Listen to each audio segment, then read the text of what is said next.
so we can do our shtick, our British shtick. Yes. We're doing our British shtick, and we're live, and we're recording. Yeah, it's very good.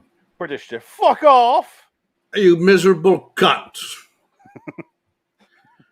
I'm going to cutter an egg, culture an egg in the microwave with my tea and a piece of bread, a Triscuit, that Deadline episode was great. Which one? That Deadline, the one that you're talking about, where he cuddles the egg in the microwave. Oh yeah. That live episode. That was good stuff. That was great. I love that episode. That was inside number 9, right? Yeah. Yeah. That was their live episode. Right. Yeah. It was the last one we did. Yeah. Someone's in here. Hello. Ah! You know, if Adam's not here next week, we should just do another one of these. I'm fine with that. Yeah. I should just watch them all on HBO Max. Why not? No. I know. I have them all. I can watch them all, honestly. Yeah. I'm just surprised that nobody talks about this show. No.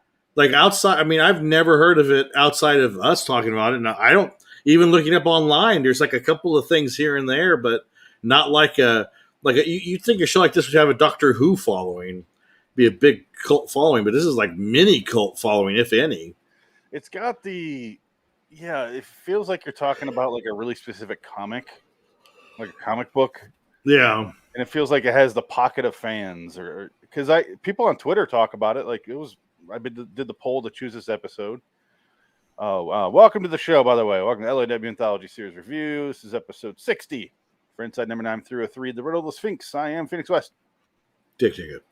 Yeah, I asked on Twitter what they want to watch and review next. There was a poll, and this episode won like hands down. You got to do the one about the Sphinx. Yeah, I want to watch Seance Time. It was an episode about a seance, and one of them, the woman has like weird ass eyes and is like doing a seance thing, and like, that looks fun. I'll watch that. So we'll probably do that one next. Sounds good. But this one won, the Riddle of the Sphinx. So is next week is it going to interfere because the Suns are in the playoffs or in the championships right now? I don't know. I got to figure some shit out. Because they got if they go to maybe they'll sweep it, so that means 4 games. But if it gets extended 7 games, that's fucking 7 games, 7 nights of pure anarchy. Yeah, if you go on to the live episode schedule on the website liwstudios.com, you'll see that everything's adjusted for the next 3 weeks. And next week I got to adjust even further because I can't do Tuesday now because I got to go look at a fucking wedding venue. Ugh. Ew! Just found that out beforehand, so it's all fucked. I don't know. So Monday, Wednesday, I can't do. So. Am I invited to the wedding? We're having less than 25 people at the wedding. No, whatever. I don't care. I don't want to go anyway. I hate going to weddings. It's a waste of money and time. Yeah. I'm literally inviting my mom, my brother. That's it. And that's about it. No, that works. She's got all her sisters and mom and like all that. So barely anyone from my side's coming because I just don't waste your time coming out here. What about your father? Uh-huh. I'm sorry. I didn't want to bring up a sad subject on this funny episode. No, I'll say what he said when I asked him why I wasn't invited to his wedding. Oh, I'm only inviting close family. That's what my father told me. That's funny. That's a good one. So if you ask me, I'm going to tell him exactly that. That's pretty good. Oh, that's right. You got to watch the Amazing Jonathan documentary because it's pretty similar in that way. Because it's about this kid grew up loving Amazing Jonathan. He's an Australian guy, and he didn't have a father growing up. And Amazing Jonathan kind of becomes a surrogate father. But like Amazing Jonathan's a comedian, so he says, "What did you do for Christmas this year?" And the kid goes, "Well, I waited for my father, but he didn't show up that year. He didn't come. He said he was going to be there, but he didn't come." He goes, "Ah!" He like laughs in his face. Oh, it was good, but it's poignant. It's like they hug it because he's dying at the end of the documentary, and the kid he basically says like, "You're like my son. I want you to know that I'll be your father." Blah blah blah. It was very sad and poignant and very loving. Yeah, I heard it was. It's funny though. Really sad toward the end. It's sad, yeah, but he's still alive. He didn't die yet. And really? I don't think he's died yet. He's still alive. And let's double check. I looked at it. Hold on. Maybe I'll look it up. You know, of this show I'm looking forward to. 201 is Lockout, which all takes place on a train, like in one little cramped train room, the entire episode, I think. Oh, wow. One called 302 The Bill, and it's presented like a horror story, but I think it's just them arguing about a bill after eating in a restaurant. That's funny. That one sounds fun. Private View sounds fun. The new season just came out. I already have it all. The first episode is called Wuthering Heist. That one sounds fun. They have one where they play a cop. It's episode 506, The Stakeout. They both play cops. Episode 501 is called The Referee's A, and it's all censored out, but it could be either Winker or Wiener. And the guy that plays from The Walking Dead, the governor, he plays the referee in that. That's cool. That'd be fun. I want to watch that one. He's still alive. Good. Most people don't know that that guy's British. I think he's Irish, isn't he? Is he? I don't know, but yeah, he's not from here. No, he's in a great series called Red Riding Trilogy. Oh yeah, he's the cop in that, and he becomes the good cop at the end. He's in all three of them, and you think he's a bad guy, but he ends up being kind of the good guy at the end. It was pretty good. Year of Our Lord. Red Riding. That's for a fucking shopping mall. Those are the ones where it's like Red Riding in the Year of Our Lord, 1980. Yeah. 80, 83, 87. I think that's what they were, something like that. They're good. I liked them. I watched the first one. I liked it, but I didn't. The first one. The second one is darker. Like the second one's darker. I remember none of it. Yeah. I just remember Sean Bean is a psychopath, and he goes, "Is he died? It's just all for a fucking shopping mall." Because he was the big land baron in the little town, and they were bringing in the shopping mall, and they were killing kids and stuff for fun, and getting the gypsies blamed when gypsies moved out because they had to build the shopping mall. Yeah, it's an episode of The Simpsons when they find the angel skeleton while they're building the shopping mall, and they can't build the shopping mall because of it. And I think in a future episode, the shopping mall closed down. I think it ran out of business, and so they had an episode about that. It ends up being that the mall planted it there as a publicity stunt. Man, The Simpsons used to be great. Yeah. But I don't know. Like I said, hey, I saw a new one not too long ago. It was pretty good. So they're hit or miss. It's not, but not consistently. Yeah. Yeah, it's fine. That's the problem. Is it's fine. They just need to go. They just need to be done with it and just end it. Just out of respect. But Matt Groening's probably needs more money because his defense fund is going to have to come into play when they arrest him for being on Jeff Epstein's island. There are pictures of him getting his feet rubbed by a 15-year-old, so maybe not a good look for him. A married man. Not good. He looks like he's a cocksucker. Hey, he makes great TV. He doesn't do shit. Writers make the great TV. He just creates the characters. Without him, the writers couldn't create the great shit. Yeah, you know what? I know that's debatable. Because if you look at a Matt Groening written episode, it's okay. It's like the basics. But like John Swartzwelder, John Vitti, Conan O'Brien, I think those guys are the true kind of creators. Sam Simon, like those guys knew what they were doing. Yeah. And even James L. Brooks had his hand in there when he was good, but he went to shit too. So everybody does. They have their time, and they can't always be good consistently. It's just life. He's like, I'm sick of quality. I want to go make a movie called Spanglish. It's about me, and it actually is about him. Great. He left his wife for his Spanish maid because his wife's a cunt, or according to him, Yeah. She's a sniveling little cunt. She is. He's the one that married her, not me. Why do I have to feel bad for him? Well, again, it's like Weatherman. It's the white yuppie poor me movie.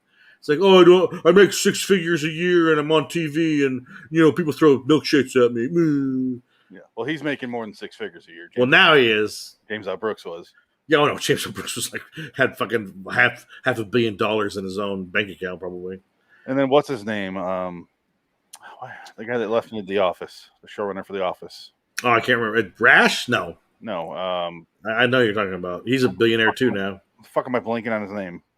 He's great. He made The Simpsons great too. And The Office is like the last, I think, profitable TV show. Greg Daniels. That's the last probably show that made money in the modern era. Because now, forget it. TV's done. It's over. Yeah. You're never going to have a show like that ever again. You can be on a show for 10 years on modern TV. You're not going to be super, super wealthy like you were. Not anymore. It's done. Because Netflix can't even have a show go for 3 years because they cancel it after 3 seasons because they don't want to re-up everybody's contract. They don't want to pay anybody. Nope. What a bunch of cocksuckers. Kind of amazing they kept Orange is the New Black on as long as they did. Well, I think they were figuring it out. They were like, oh, shit, this is a problem. And Stranger Things is the other thing. Once those kids on the Stranger Things show get cocaine problems, fuck this. Too late. They're already there. She's got our Godzilla money. She doesn't need to come back to this. She's the worst. I hate that bitch. She's such an evil 11-year-old plotty cunt. Speaking of people you don't know are British. Yeah, she's British. I did Stranger Things because they gave it to me as a job. I auditioned for the job, and I took the job. And I'm Millie Bobby Brown, eh? I think she talks like that in real life. I picture her as a 9-year-old, like going to the audition for Stranger Things season 1. She's like, "Get these fucking lines out right, mate. Come on." Oh, you the Duffer Bros? Yeah, that's right. You created a show. Oh, fuck you, eh? You guys are the Fucker Brothers. Get on out of here. You guys want me to have my nose bleed? You want my nose bleed? She punches yourself in the face. Hey, go. You like that? You like that nosebleed? That's real blood. That's the dedication. She's Christian Bale yelling at the DP, whatever the hell it was, whoever yelled at. I watched you off the fucking set, man. Unprofessional. You fucking cunt. You and me are done professionally, man.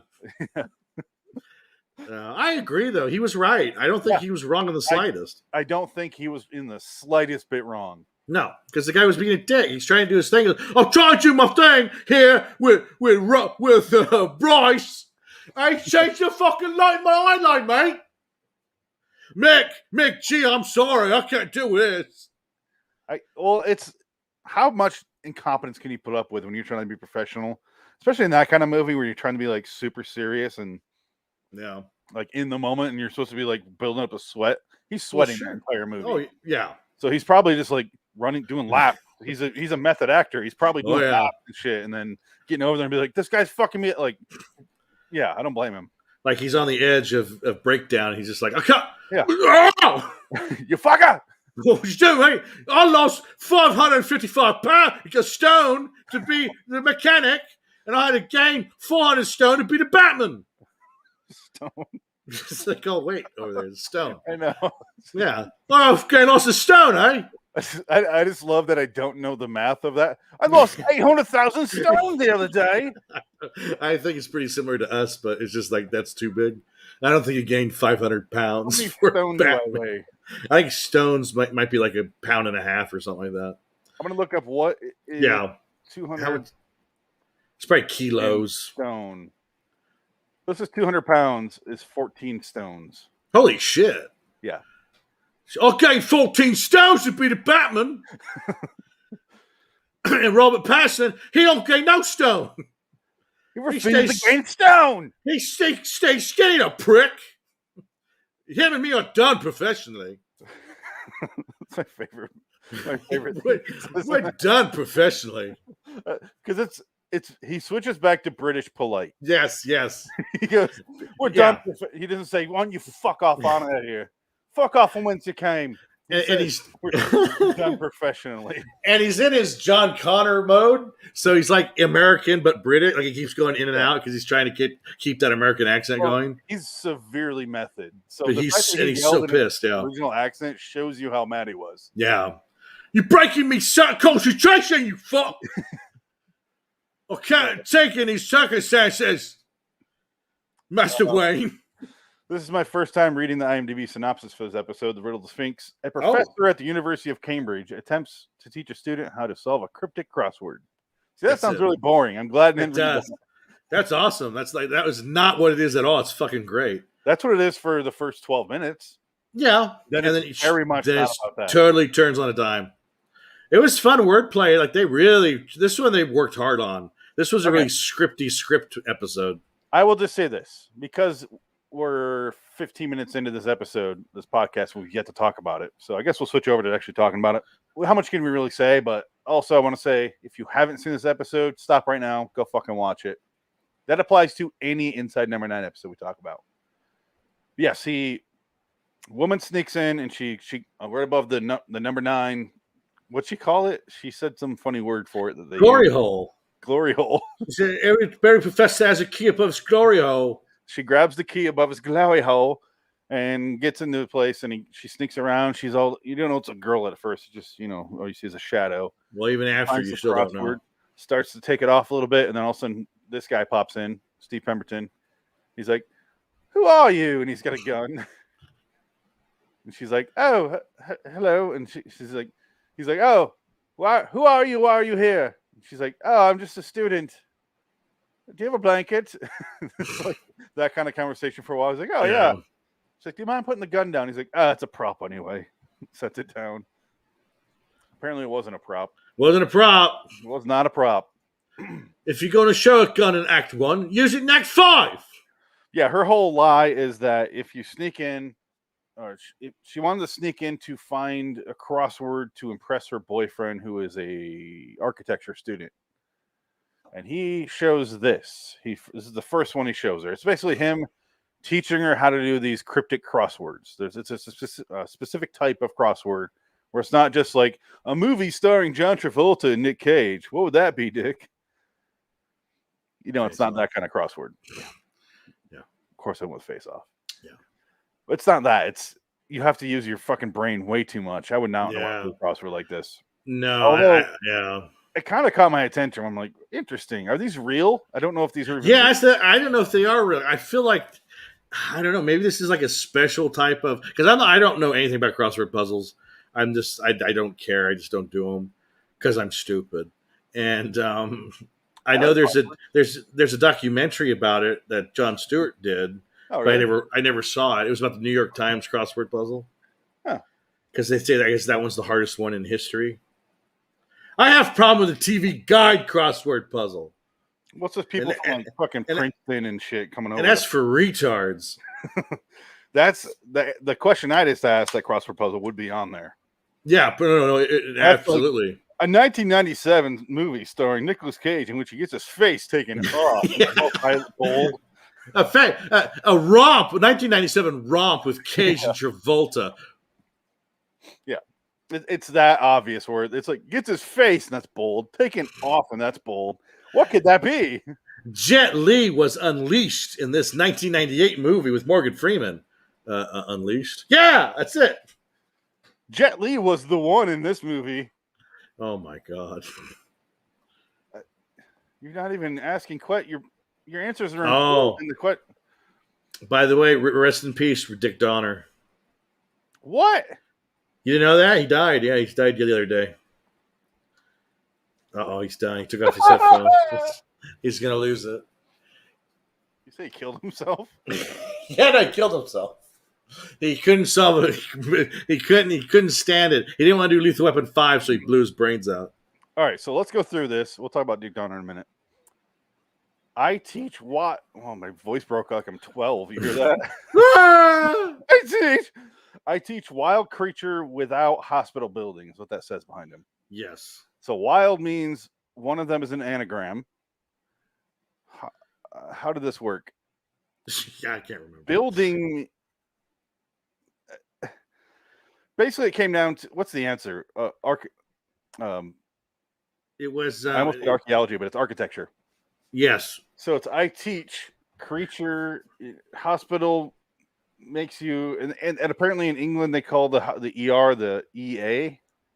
Yeah, AE or something like that. You said AE.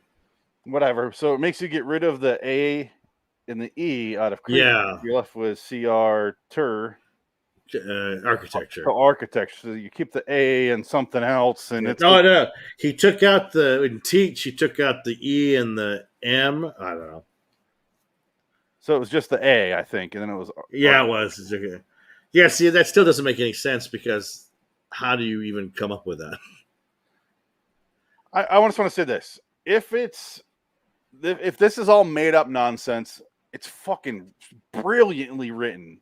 And if it's not made up, it's brilliantly written. Well, hold on. Let's see. Okay, I'm going to look up. Okay, so do you think it was Cryptic called crosswords.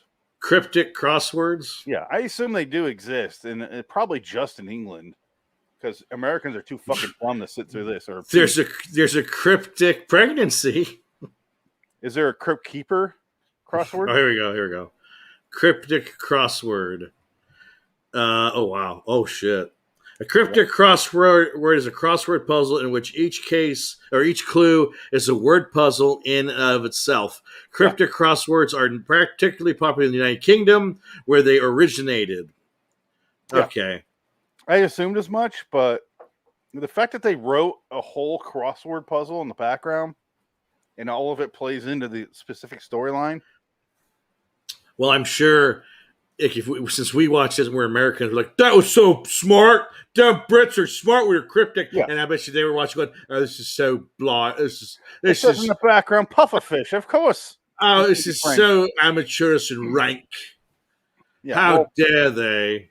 Well, go fuck yourself, because I enjoyed it, England, okay?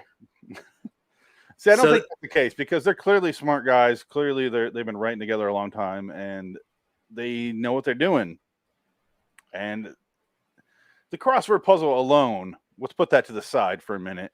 Just the storyline, how it goes through this story of she gives him he makes her some tea. She grabs a glass and gives him a cup of tea. He starts to choke and like sits down. And she starts to tell him she gave him the Homer Simpson pufferfish. And you're asphyxiation, 18 down, 3 down, or whatever the fuck it was. And it's basically you're starting to realize at that point that the crossword puzzle is playing into what is happening. I do have a problem with this storyline, though. How dare you? Well, think about this. Let's get to the end. We'll quickly go through this. We don't need to spend a whole lot of time on the story because, I mean, it's fairly straightforward. She says that, hey, this picture here that we're talking about earlier, that's my brother. You beat him in a technicality and a crossword off because his U looked like a V and you won. And he went home and hung himself with his belt. Therefore, I'm going to kill you. And he goes, and he hung himself. And he goes, technically hanged. You can hang a shirt. He was hanged. Or you can. That was fun. I like that. Though. He was hanged. I enjoyed that. Condolences. I like that. But here's a little piece of trivia. Okay. It's appeared. Can I talk about cryptic crosswords in British entertainment? The plot of the Riddle of the Sphinx, 2017 episode of Inside Number 9, revolves around the clues and answers to a particular crossword puzzle, which had appeared on the day of the original broadcast in The Guardian.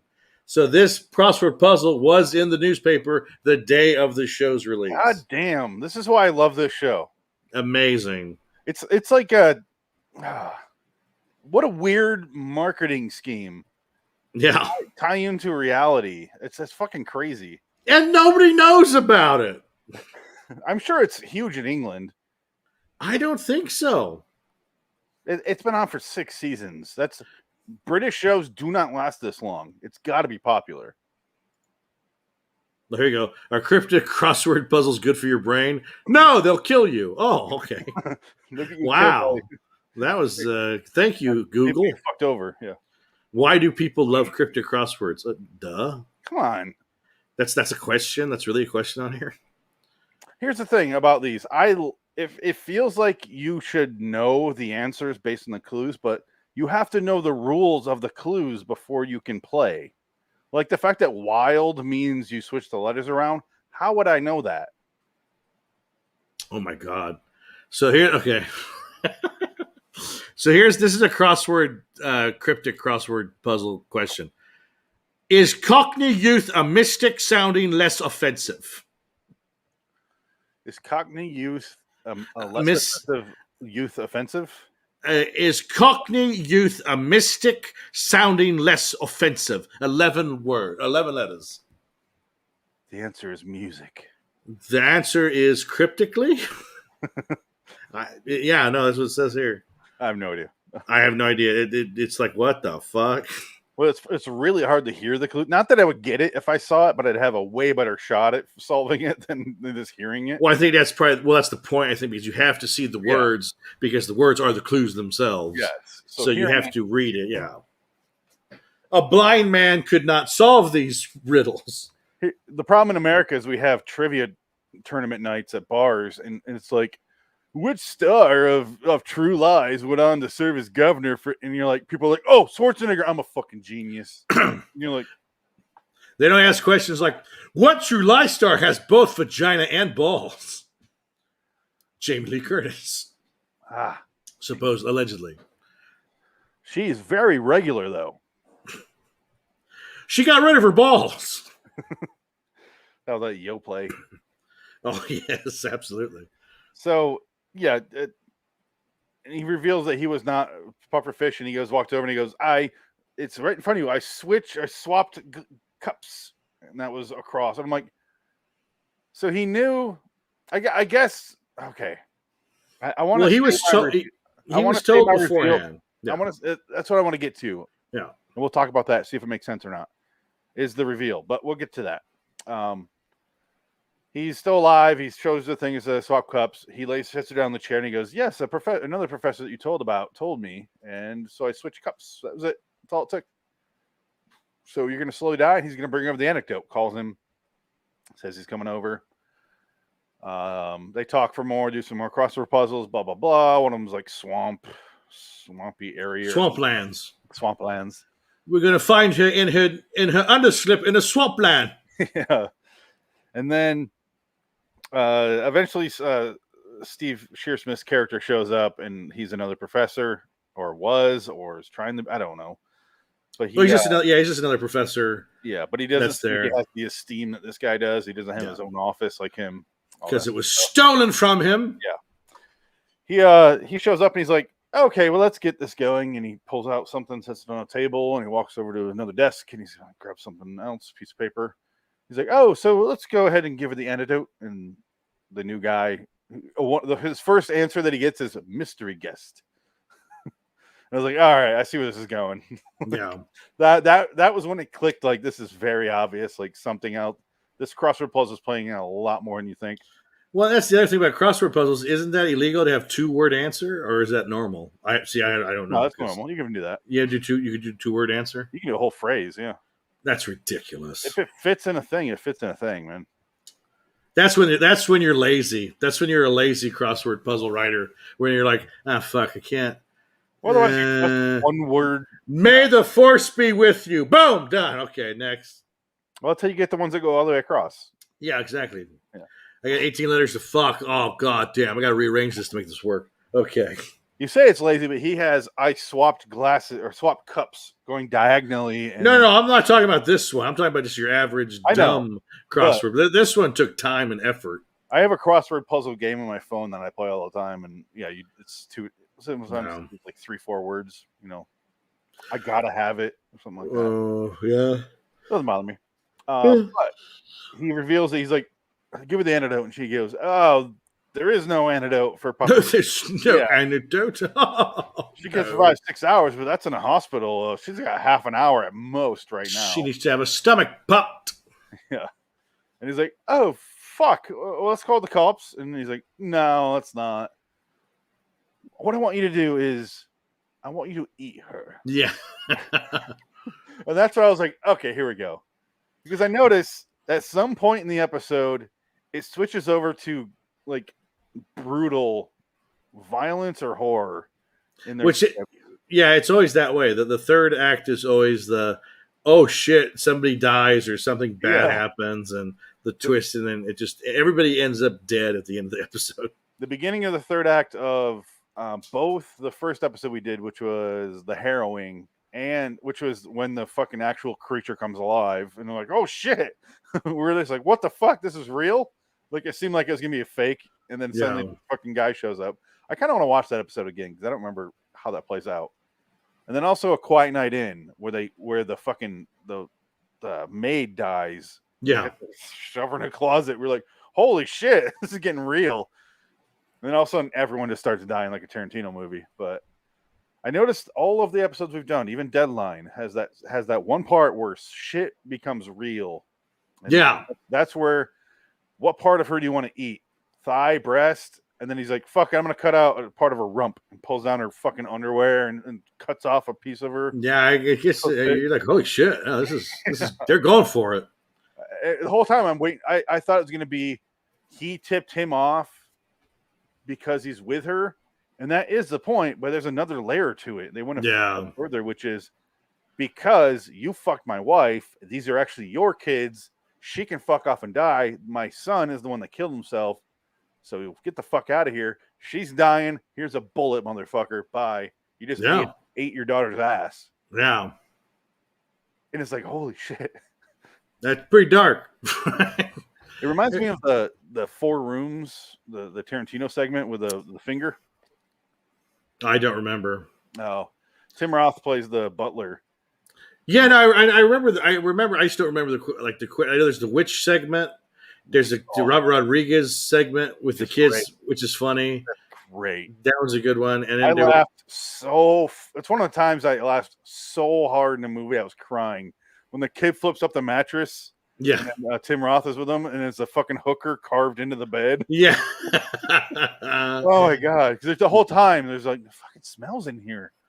But yeah, and then there's that. I forget what the fourth one is, but then Tarantino's it's a Hitchcock thing. It's Tales from the Crypt thing as well. Yes.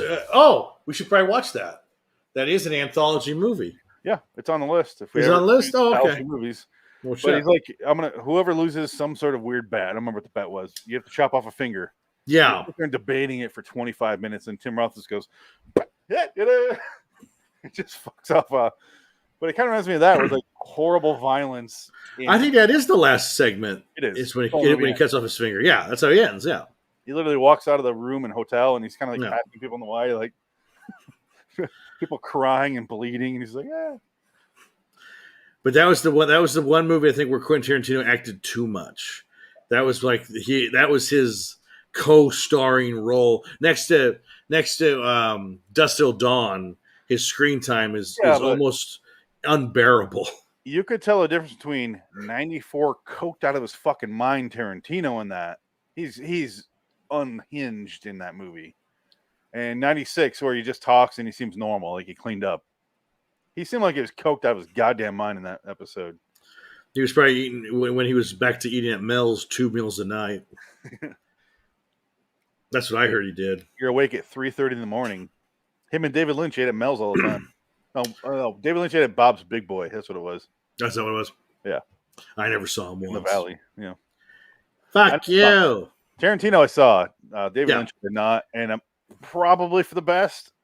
I saw David Lynch with the cow in front of Tower Records when he was promoting, I think he was promoting Empire Fall, or what was the one they shot on DV? Inland Empire. Inland Empire. He was promoting that, and he had a cow in front of Sunset, or in front of Tower Records on Sunset. I'm glad I didn't see him because I would have pulled like a fucking Hinckley thing and just bah, bah! Shot him 70 times. The cow lives and makes some legislation about guns. No, the cow lives and Singh has a 5-record deal with Yoko Ono. I just fucking can't. You don't like David Lynch then? I liked David Lynch at that time. It was Inland Empire that made me go, really? You. It's so bad. I didn't watch it. I didn't bother. I like 4 of his movies. I like Twin Peaks. I don't think I've seen many of his movies. I've seen Highway. I've seen half of that Naomi Watts movie where she gets lesbian dished. Mulholland Drive. That's it. I saw half of that. All of them except Straight Story. The only movie he made that isn't technically a David Lynch movie. Well, Elephant Man. Yeah, but I've never. That's also weird. Straight Story is literally about a guy who travels by lawnmower. Yeah. Good as shit. I don't want to watch it. True story. It's like a fucking Disney movie. It's a true story. I think it might literally be a Disney movie. Sometimes I make a normal film because I can. Bullshit. It's like David Lynch, so Red Letter Media had like clips of him, and he goes, "You can't watch a movie on your phone. Yeah. That's bullshit." Well, he always says it's bullshit. Yeah. Complete and utter bullshit. Is that Twin Peaks? He always says that. No, that's just him. That's just him in general. That's it. He's a fascinating person. I don't want to watch most of his movies. I could have done Return of the Jedi, and I did Dune instead because I thought that was bullshit. Complete and utter Dune bullshit. Bullshit. I rewrote the script because I thought Frank Herbert was full of bullshit. Here's where we get, and he does this a lot while he's talking. Yeah, he does. If you watch interviews with him, he's putting a mystery invisible piano in his head. It's great. Is it because of all the cigarettes? He smokes just as much as John Carpenter. Except John Carpenter looks like shit, and David Lynch looks actually pretty good, David considering Lynch looks sexier now than he ever has. Yeah, it's kind of ridiculous. Because he does that meditation shit, so maybe there's something to it. Yeah. I just don't give a shit.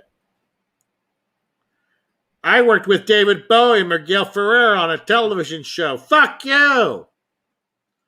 What'd you ever do? I want to get him doing this thing. I'm trying to find an interview. I can't help it. I have a stigma. It's like Saving Private Ryan.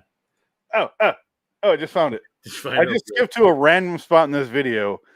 You don't have to look that hard. Would it take me 25 seconds to find this? Oh, shit. At the same time, you feel a thing in the air. And the thing in the air is always changing.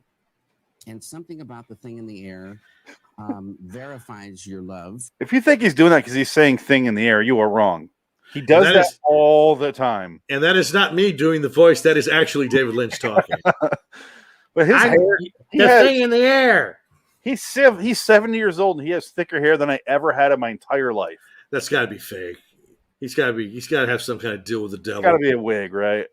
I'm wearing a wig. It's a prosthetic hairpiece. Hey, if he is, it looks good. Kudos. Deal with it, you motherfucker. He's like a masculine Rip Torn, wearing a hairpiece. He talks the same, but like without the affection, the gay affect. He's more of an athletic Rip Torn, and Rip Torn is more Falstaffian, I would say. Rip Torn is like he's a drunk, so he's got that beer belly and God, he's so good. Oh, I didn't mean Rip Taylor. Rip Taylor. No, I think he just died too. Rip Taylor and Rip Torn. Rip Taylor. Yeah, I think I both Rip dead. Taylor. So I got my rips confused. I have confetti all around me. Oh! He's like a gay Rip Hamilton from the Pistons. I was in Jackass the movies. Those are the only three people I know called Rip. Yeah. It's a very specific name. Not too many people can have Rip. No, I just know three of them, and those three people are very different. Yes. Rip Torn, Rip Hamilton, Rip Taylor. Yeah. Rip Van Winkle, the Rip Van Winkle caper. I didn't see much footage of him, though, so I don't know. No. Oh, I'm a Rip Van Winkle caper. Gotta sleep. I'm going to sleep and wake up 100 years from now. All right, so yes, we get to the end. He reveals all that shit, and he goes, well, you can't really turn me in because you have all the clues right here. Swamplands, slip dress, asphyxiation. What else was on there that was a clue? Rest in peace. His initials. No, it's that was at the very, very end. But he goes, yeah, very good. You can't turn this in because if you do, it was like riverbed or no swampland. Swampland, yeah. The other one was underslip. No, I said that one. And it was a girl with her underslip in the swampland, something like that. It was there's another big word on there. I forget what it was, but yeah, there's some big words in that puzzle there. MOON, that spells underslip.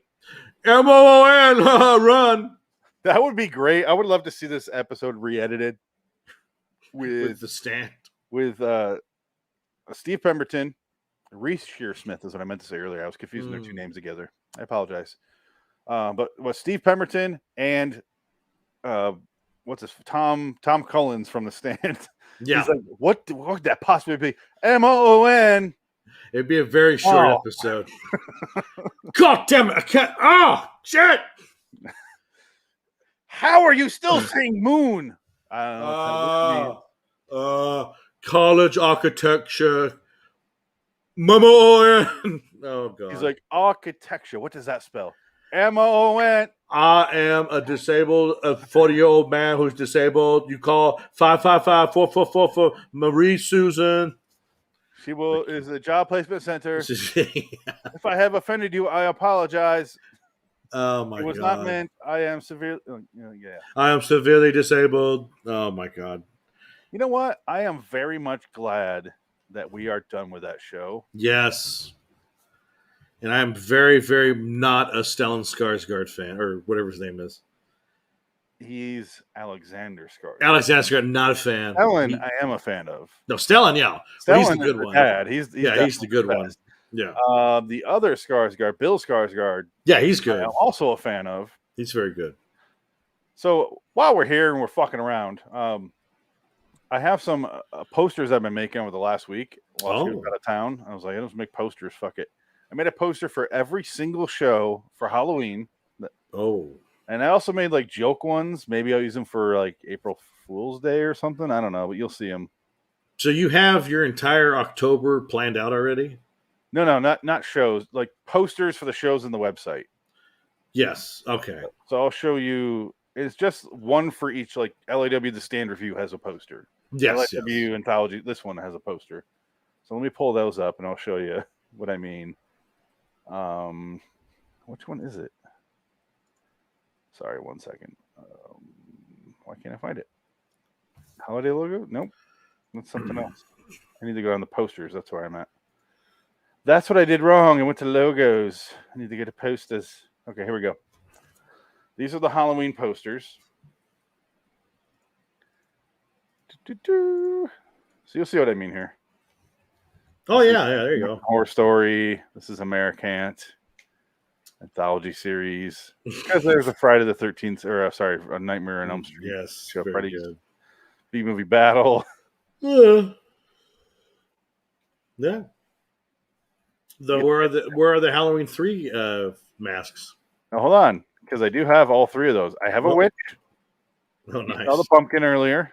Yes, and a ghost. And there is a skull. Or skull, yeah. This. Very nice. Very nice. But I saved this one for the stand because his brother's in it. Yeah. So I figured I'd do that one for that. Much more interesting than his actual the actual brother. These ones I did today. So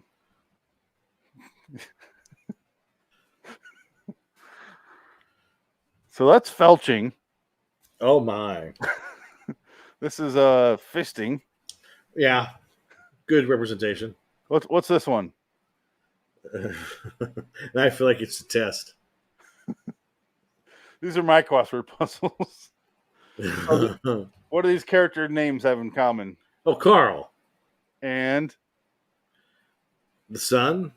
Yeah. They're on fire. So which makes you hot? Hot Carl. Hot Carl. That's when you shit on someone's chest. Oh, okay. This is also when you shit on someone's chest. Yeah, I'm used to the Cleveland Steamer. Here you go. Yeah. That's my fault. A hot Carl. Okay. All right, try to guess this one. Birdshot? Oh, no. Bird bang. Gang bang. So those birds are specifically called what? Swallows? No. It begins with T. So these are tit birds. Okay. Tit shot. So titty bang. Titty bang. Oh, I get it. Okay. Very nice. This one's snowballing. Yes. This one should be obvious. Oh, wonderful. This one is spit roasting. This one is one I heard about where you freeze pee in a condom, freeze it, and then stick it inside someone. So that's what that's going for. Oh, my. This is one I had to look up. It's called the Maui Mudslide, where you take diarrhea on someone's chest. Oh. This is Rusty Trombone, obviously. This one is just snorting cocaine out of an ass. Obviously. This one should be obvious. Rick shit on Rick. Pile of shit. Rick what? Rick shit? What's his last name? I don't know. Sanchez. Oh, Dirty Sanchez. There you go. All right, that's all we'll do. I don't watch Rick and Morty. I don't know the show. It's a good show. I know it's funny. I've seen some of them. They're really funny. I just haven't spent enough time with it. Anyway, that's what I did today. That's wonderful. Good for you. You should be able to guess this one. This might be my favorite one, actually. Let me pull that one up. I'm trying to find something that I saw today that I need to share with you. Oh, this one's gross. Oh, shit. Any guesses on this one? Okay, hold on. Sorry. Lemon pops. No. Lemon drops. They're lemons. What are they doing? Blowjobs. It's Lemon Party. I know what that is. Oh, look it up. Look up Lemon Party right now. Oh my God. Okay, here. I gotta show you something. Oh God. Here, I gotta share the screen with you. I'm gonna have to buy this. It's just there's no way about it. Hold on, let me do. Where's the share?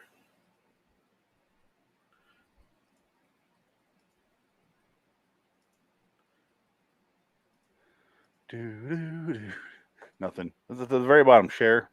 No. I have to go to this one.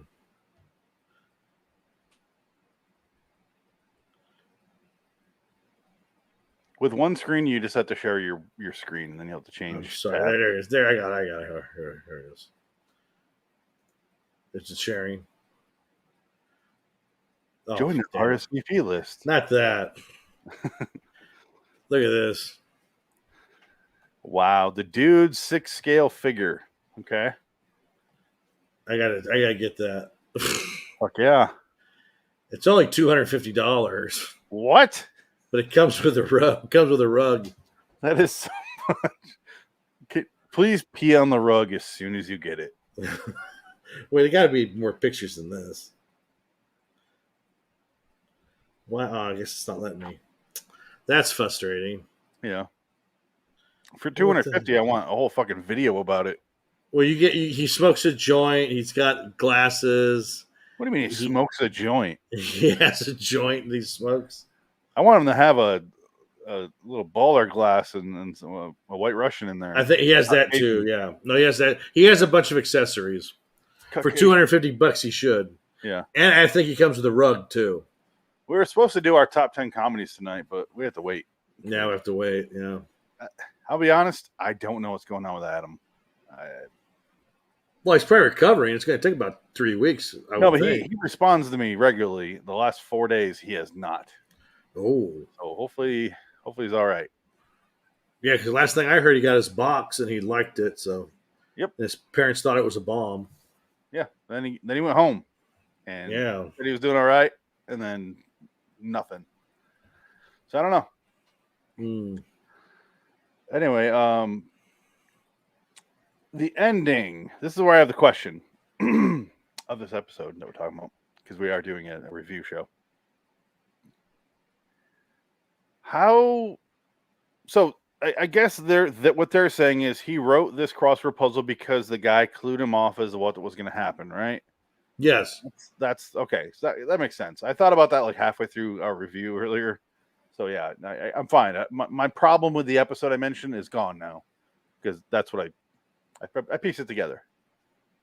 Because otherwise I was like, how the fuck did he know what the fuck was going to happen?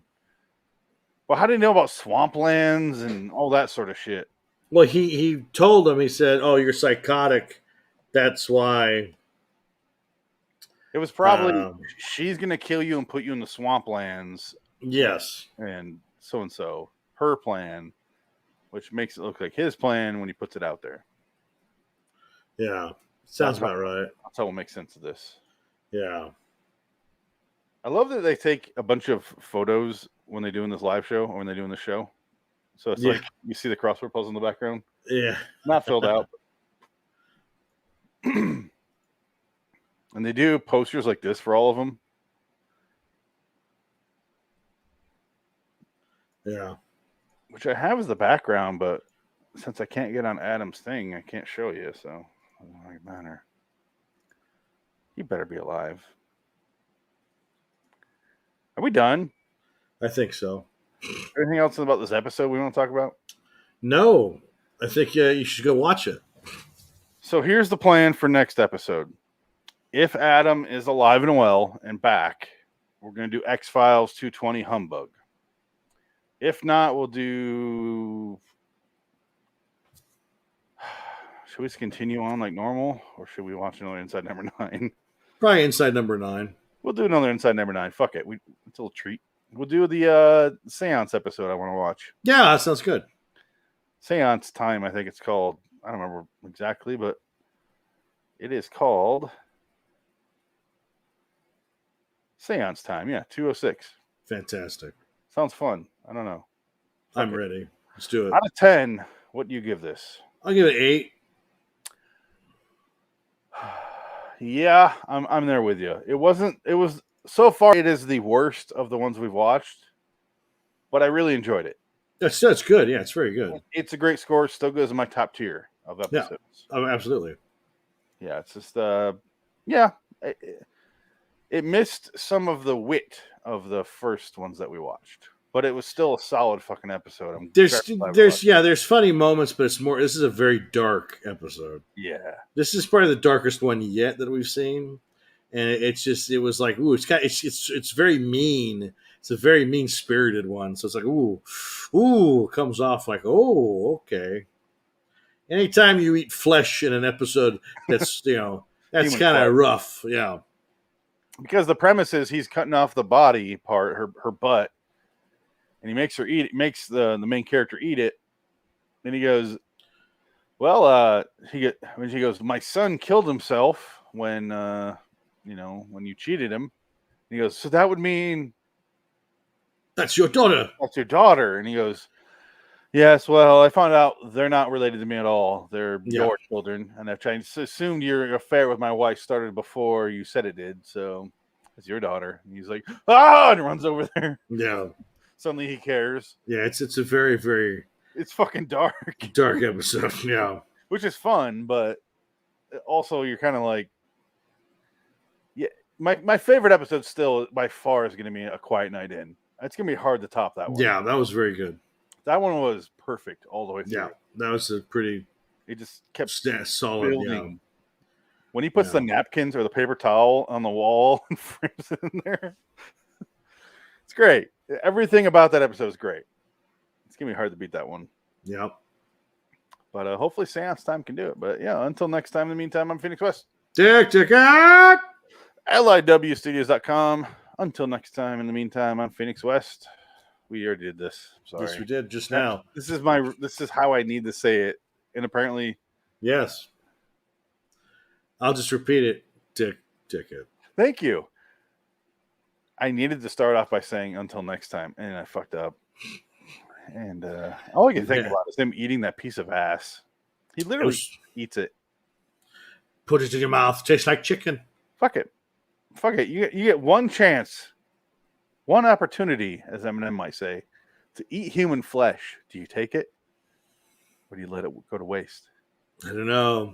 Other people have done it and gone away with it, and they were considered celebrities, like that Japanese guy. That Japanese guy that killed he killed a French student and ate her, and he became like a celebrity. Like people want him to eat him. People want to be eaten by him now. Like this is a real thing in Japan because they're fucking freaks over there. Why are people the fucking worst? People are weird. I just watched the Night Stalker documentary on Netflix. People are awful. Is this one actually about Richard Ramirez? Yes, it is. No. Not the dad from A Christmas Story. This is the real serial killer, and he did way more than we think he did because he even says that. He admits that. He said, "Hey, those two old ladies in that that was me." Like he's a fucking evil man. But a lot of serial killers, they get that fucking crazy ego and they start staking claims on shit they didn't do. No, but he didn't need that because he had it. Because all the women sent him pictures. Remember, that's what, because he was sexy and hot and like he had groupies show up at the court. Like people were fans of his, and like they talked to like the victim, the girl that was like she was sitting outside, and like next to her was a guy, like a kid sitting next to her, and he had a pentagram tattoo on his head, and she goes, "Oh, this isn't a victim. This is a guy who likes Richard Ramirez." And Richard Ramirez like raped me multiple times. So yeah, that's nice. Yeah. Not the best view of humanity at all. People forget how fucked that guy was because he gets overshadowed by different people for some reason. I don't know. I think he's the best. He might be the best. But as far as last 30 years, how many fucking Ted Bundy movies are there? Like, good Christ. Well, the problem with this one is he got caught quickly, and they caught him pretty quick. But the best thing about his capture was that people did it. They put his picture out in the newspaper, and wherever he went, like the city came on him and like beat the shit out of him. It was great. Yeah, they did like, hey, that was Ramirez guy, go get him. And they did not mess around. The latest season of American Horror Story, season 9. Oh yeah. Like, I just watched that because I do it on my show, the LIW and American Horror Story Review. I watched that and I was like, oh, a huge part of it is about Richard Ramirez, and it does him justice, and also has like where the part where Satan ends up being real and keeps bringing him back to life. Oh, well, that's a twist. Yeah, you're kind of like, okay, but that's kind of the point of the show, is it takes a little bit of reality, right? Yeah. Twists it to horrible consequences. So the part where he gets taken to prison, he's already sentenced to life in prison or death, but he escapes, and then he dies a couple times, and Satan keeps bringing him back. So yeah, it's fun. It is a fun season. It's only 9 episodes, but it's in real life, he was never executed. He died of natural causes in prison. I didn't know that. I thought they executed him, and I was like, "Are you fucking kidding me?" They kept him alive for like 25 years. Are you fucking kidding me? Like that was our tax dollars paying for him to eat food. He died of like some organ failure. Yeah, cancer real bad. He died. I'm like, what the fuck? Something just went out on him. Like that would be unbelievable. Like they should have gassed that motherfucker day one. That's what you have when you have appeals process. Stupid. And I always say, I don't believe in death penalty unless the guy goes, yeah, I killed all those bitches. Fuck him. Hail Satan. And you're like, okay, kill that guy. Yeah. And not only that, like in between raping children, like that was his downtime activity. That was his go grab a beer and relax with some pretzels activity. That was what he did on the side, between killing old women and raping them and killing the men in the house to rape and murder the women. I mean, real piece of work. When you get to the point where you have a full 5-hour documentary's worth of the murderer going, and then I dragged her body from the swamp, cut off her head, fucked the head, and then drag it back to the swamp because I wanted it to like marinate the swamp juice before I fucked it again. Look at Edward Kemper, and we're just like, I killed all those people. Yeah. BTK guy eventually admitted to it. Fucking all those guys. That's when I believe in the death penalty. Yeah. Like, I don't want to waste our money. I don't want to waste resources. And not even gas chamber, just like guillotine. What's wrong with the guillotine? Well, I think the reason they keep him alive is everyone wants to study him. And they I think the crazier they are, the more like they're going to live, because 1 year to do that. Well, I would think, guillotine. Well, Ted Bundy, they got rid of real quick. He didn't last very long. Like they got rid of him within like 5 years, I think, of his sentence. Like they interviewed him. I thought Ted Bundy was beat to death by inmates. No, Jeffrey Dahmer was. Oh, okay. Jeffrey Dahmer was murdered in a bathroom. Yeah. And I think that was set up by. Confused. Yeah. That one, he was set up, of course, by one of the family members because they had to have gang relations. And it was a gang guy got him. Which I have no qualms with. And even, I think Jeffrey Dahmer didn't care either. No. I think Jeffrey Dahmer accepted it. He's just like, saying he wanted to die. Yeah. And then he's like, all right, well, we'll kill you. And he's like, all right, yeah. Sounds good to me. I was just reading about that, and it said while he's getting beaten to death, he's like, yes. Like, holy shit. Do it! I love it! Not even a joke. That's what the report said. Yeah, like, yeah, fucking bring it on. I'm done. Can you imagine being that fucking tortured? Yeah. That was a sad story. Just on all counts, sad. Did you watch that? You were gonna bring something up. Sorry, but I just flopped on my mind there. What is that called? Something vile. It was a movie on Netflix you can watch.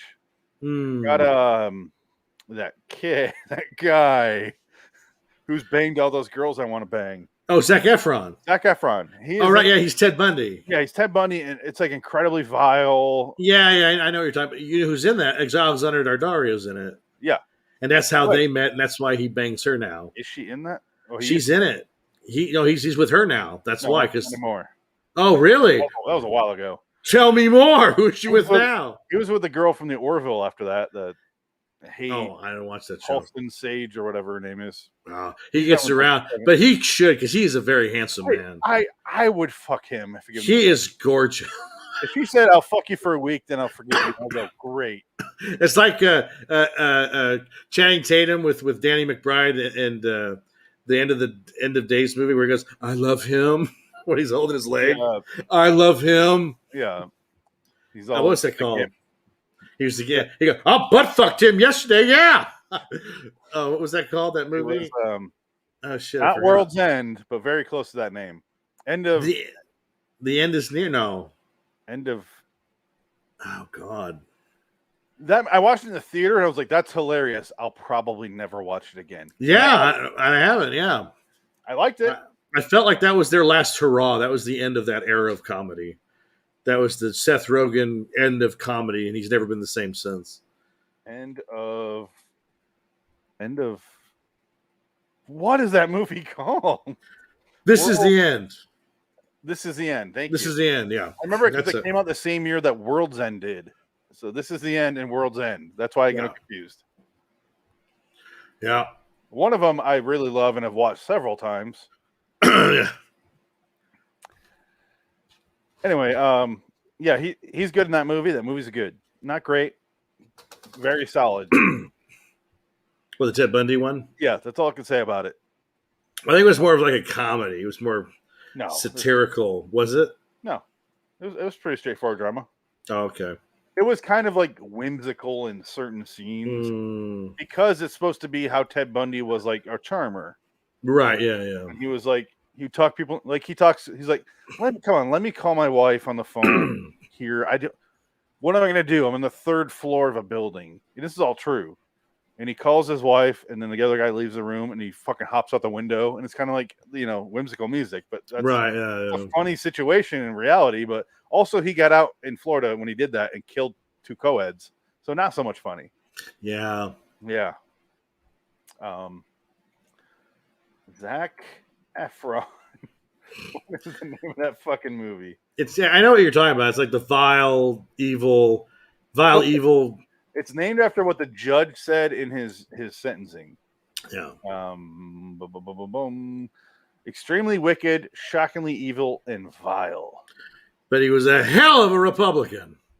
Alexander Daddario is not in that. She's in a Baywatch with him. Oh, that's right. I forgot. I thought she was in this too. No, this one is Lily Collins. So Phil Collins' daughter. She sucks. She's okay. I have no opinion of her whatsoever. I don't look upon her and wish to do awful things to her. It's also got this actress who's from, she's in Westworld. She's from the USSR. And she's both very, very attractive, and I'm pretty sure she's an ant. Yeah. Like literally, she's segmented. Oh, yeah, she's from that movie, The Wasp. Ton of stuff. She's gonna be, I think, Red Sonja. She's in the Ant-Man and Wasp. Is she in the Ant-Man and Wasp movie or no? I don't know. No, I don't. Okay, so that's not her. That's a different actress. American Horror Story. Obviously. Yeah, she's in a lot of stuff. Just like, and I'm like, oh, she's really attractive and both hideous. She looks like an alien I might want to fuck. Exactly. It's a weird thought to have. Oh man. I would get probed by her in a room with lots of linen. Do you see what I mean? Here's her in Westworld when she's in the back office. Oh, right. Yeah. She's the Westworld. Yeah, that's it. Yeah, she's an alien-looking fucking thing. Yeah. And you're like, oh, because it looks like she has bags under her eyes, but they're Yeah. above her eyes. That's the weird part. I think that's what it is. As we subjugate this poor woman. Right?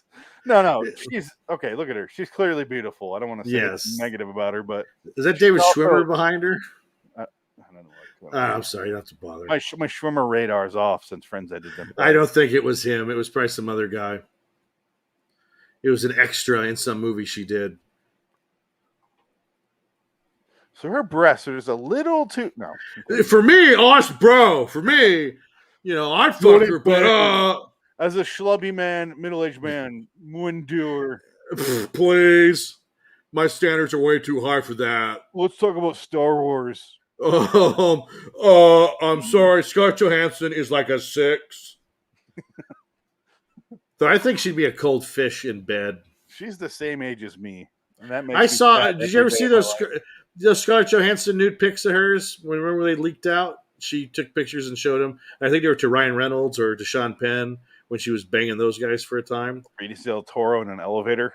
No, I didn't. She seems weak to me. I don't think she'd be a good bang. Tilda Swinton. No. Now that is sex. Now that's an alien creature. Tilda Swinton would fuck you, and you would be like, "Whoa, that was great!" It would be like 2001. Oh, absolutely. You'd be like, "Oh!" Because she's not human. That pussy would take you into another dimension, and you would die. You would live and die inside of her, and then be reborn. I think you put your dick in there and it melts off because she's full of acid. Alien. Yeah, but then you feel you love every minute of it. Yeah, but that's the last fuck you're gonna get, so you better love it. But it didn't matter because it was so good. You're never going to get better than Tilda Swinton. That's the thing. And it's Tilda Swinton in Constantine. She has her wings. Oh, okay. So that's the Tilda Swinton you're going to fuck, is that one. Because she actually still has those. That wasn't a CGI prosthetic. That was really her wings. Because she's an angel from heaven. If that's heaven, no thank you. She looks like David Bowie with breasts. With, you call them breasts. She's got big boobs, I can tell you that. She does got them where it counts. She really does. Anyway, the episode... Young Adam, the movie where she jerks off Ewan McGregor for 20 minutes. She's got big jumblies. She really does. All right, let's get out of here. And so does Ewan McGregor. Bye. Zac Efron, love you. Call me. Tell me how your dick smells. You're so handsome. It's a little musty today. Cool. Bro, let's talk about Star Wars. Oh, God. All right, bye. All right. We're done with that punk. Oh, shit. Oh, man. All right, let's save that. I'm going to go pee. Yeah. I got to get something there.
Mm.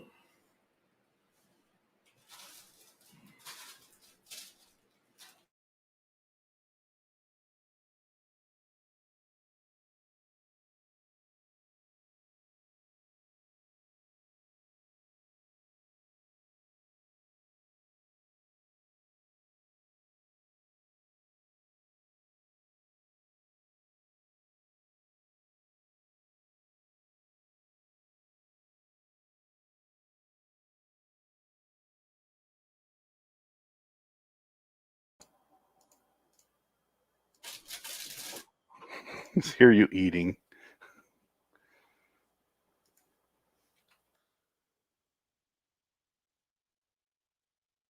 Did you pee?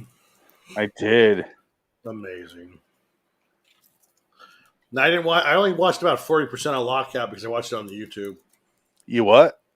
I only watched about 40% of Lockout because I watched it on YouTube. I heard you. I started recording after you said it, so I figured. Oh, good. I'd ask what? Yeah. Yeah. I don't know what happens at the. I know what happens at the end. I don't know what happens to the bad guy, The bad guy. the villain of the piece. The Kid Rock guy, or which one? The main Scottish villain. Well, the problem is, what do you define as main? The actual guy in charge, or the methed out Kid Rock version who thinks he's in charge? The not methed out Scottish guy. Gotcha. Does he kill him? Is that what happens? That the plan goes crazy. That's just loose cannon, so he kills the guy that is in charge. Well, let's discuss, shall we? Okay. Waiting for you to stop eating. Sorry. Good. Okay. We got crackers here. I could tell. I could tell quite a bit. Some salami. Oh, do some music for me. This is John Carpenter. West.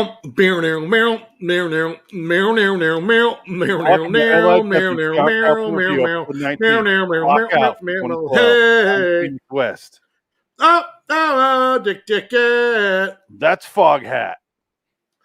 Ba-da-da. Come and get your love. I wanted to show you this. How big is that? This is a matchbook. It's why for Star Trek: The Motion Picture. Why does that exist? I don't know. I found it at an antique store, and I was like, I have to have that. I've never seen this. I haven't lit them up, so I don't know if they even work. $6? Probably don't. No, I think the guy just gave them to me. Oh, okay, good. Because he had no idea. He was like, I don't know how to even price these. So I bought like other stuff, and he just kind of threw it in there. He's like, it's either $50 or I give you $8 to take it. I don't know. I give you a blowjob. Yeah, well, somewhere in there, man. I don't Something like that. But this movie, Lockout, it needs to be said that this movie was taken to court by John Carpenter, and he won. Well, he successfully won. Clearly, he won. This is a ripoff of Escape from New York. I chose this because I had never seen it, and I was like, I love Guy Pearce. Fuck it. Maggie Grace is in it. That's great. Okay. She's in a bunch of John Carpenter remakes, it appears. The black guy from The Walking Dead's in it. And Peter Stormare. Lenny James. I call him the black guy from Snatch, but he's also... Well, he's more... Everyone knows him as Morgan more than anything else. Well, I don't care what everyone else thinks. That's what he's most famous for.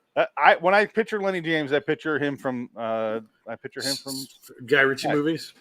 Yeah, I forgot he was even in that. Yeah, he's in one of the guys that owns that weird pawn shop. Yeah. He's great in it. No, he's great. Oh, he's a great actor. Don't get me wrong. He's great as Morgan on the show. He was actually one of the better parts of the show. Except when he wasn't in. Not his fault at all. No, it's not. They could not write. Let's have him be a giant pussy for 7 seasons. Let's do that. And let's bring him into that other really violent show we have that's awesome, Fear the Walking Dead. And let's make him a pussy on there and make those characters pussies. And then he has a mop, like Kramer in UHF. I just fucking can't with his character. I only watched it when he was a badass. Oh, I didn't watch it past that point. Well, eventually at a certain point he hangs out with, why can I never think of his name? He was one of my favorite actors. Norman Reedus. No, but he is Norm in Fargo. Oh, Why can I never think of his fucking name? He's in American Story. He's in Fargo. He's in Shutter Island. he's a Zodiac. He's the Zodiac. He's one of my favorite actors, and I can never think of his name. It's 3 names. Why? John Carroll Lynch. John Carroll Lynch. Thank you. So he hangs out with John Carroll Lynch for an episode. I think the episode was even called Eastwood. I remember that. And then he hangs out with him, and then he teaches him the ways of peace by locking him in a cell and teach him how to do Tai Chi with a fucking stick. And then Morgan will not kill anymore. He only kills zombies when he literally has to. And then eventually he brings down Carol, and one of my favorite characters in the show, Carol, and she becomes a pussy and won't kill anyone. And oh my God, it fucking sucks. And Well, Carol. Last time I saw Carol, she killed a little girl. Yes, Carol is awesome. I love that actress. She had to put that bitch out of her misery. Yeah, she killed that little psycho girl. That psycho girl. That time to let her go. In the comic, Carl did it in the back of a van. Oh, did he really? Yeah. And then the comic is so much better. Sorry. Yeah, I can imagine. But yeah, and then he goes over to Fear the Walking Dead, and where I left off in Fear the Walking Dead, he gets the main character Alicia on that show to stop killing things too. And I'm like, God damn you, fucking, fuck you, Morgan. But they're dead. Who cares? They're zombies. You got to put them out of their misery. Right? Much like this movie. You got to put this movie out of its misery. Well, the point is, don't kill for gain, kill for survival. There's a difference right there. Yeah, it's not like I am now. These people are already dead. It's not like you're taking away anything from them, unless you're trying to go down the George Romero route of maybe this is just the next step of evolution for us. When we die, this is our trip. Well, in that case, fuck evolution. Let's stop evolution. Blow my head off. We do it all the time. If I turn into a zombie on the show, permission. You're dead. You have my permission. Oh, don't worry. The first thing I do is shove a cue stick in your eye. Oh, please do. Right through your brainstem. I don't even care if you tie me down and fuck my head. I won't know. Do it. Have fun with it, dude. Well, you just said I could do it, so I'm writing that down. Go right ahead. I will sign that. Fuck his head. It's in his will. It's in his will. It's in his will. In the event of the zombie apocalypse, the aforementioned Dick Dickett will skull fuck. Oh, I want to see that contract filled out by a lawyer in lawyerese. It'd be like that cryptic crossword puzzle from Inside Number 9. Of Phoenix, who shall now for here on out be mentioned as the undead. The undead. Skull. Do we want to say skull fuck? Dick Dickett shall insert his phallus into the dead's skull. Skull love? Can we skull unload his load into said skull? Empty skull. Which, depending on the length of time it was fucking, may execute the dead. May excrement in his head wound. Okay, that's where I draw the line, sir. You're doing that shit to me. You come in my head all you want. You don't shit in my head. I'm not. I have more shame than that. I have more pride. No, but I think the problem with this movie, and this is why when I saw this movie, I think I walked out. I think I saw this in the theater. I walked out. Why? Because I was getting mad because Guy Pearce was too cool for school. Oh, that's the opening scenes. That's what happened. No, I watched the opening scene. I was just like, I think when he was getting punched and they were doing the cast of credits, I think that pissed me off because I was like, okay, you're not clever. Fuck you. Like, I think that left. I don't blame you. That's when I was like, I think it pissed me off to the point where I was just like, you're not clever. Don't do that. It's like, don't try to be more than you are. Rip off of Escape from New York. And then I blame me on that. Yeah. Well, I think because it was the interrogation, he goes, "Where were you last night? Fuck you and your wife." Boom. A lot of people don't like you. Your wife does. Boom. I was just like, okay, stop. Yeah. Are you a character, or are you just like this is the character the whole movie? Like that's why I was out. And I love Guy Pearce. Yeah. And it's just, I just was like, oh, I can't do this. He's the ultimate. He is John McClane times 30,000. Yes. He's John McClane meets Snake Plissken meets who's another quipster in a movie like James Bond. Like, and James Bond.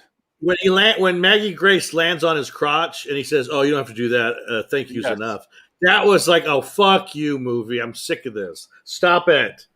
Everything he says is a quip or a sexual thing, or he's just like I get it, he's an asshole, whatever, but enough. I have a thing for Maggie Grace. She's pretty.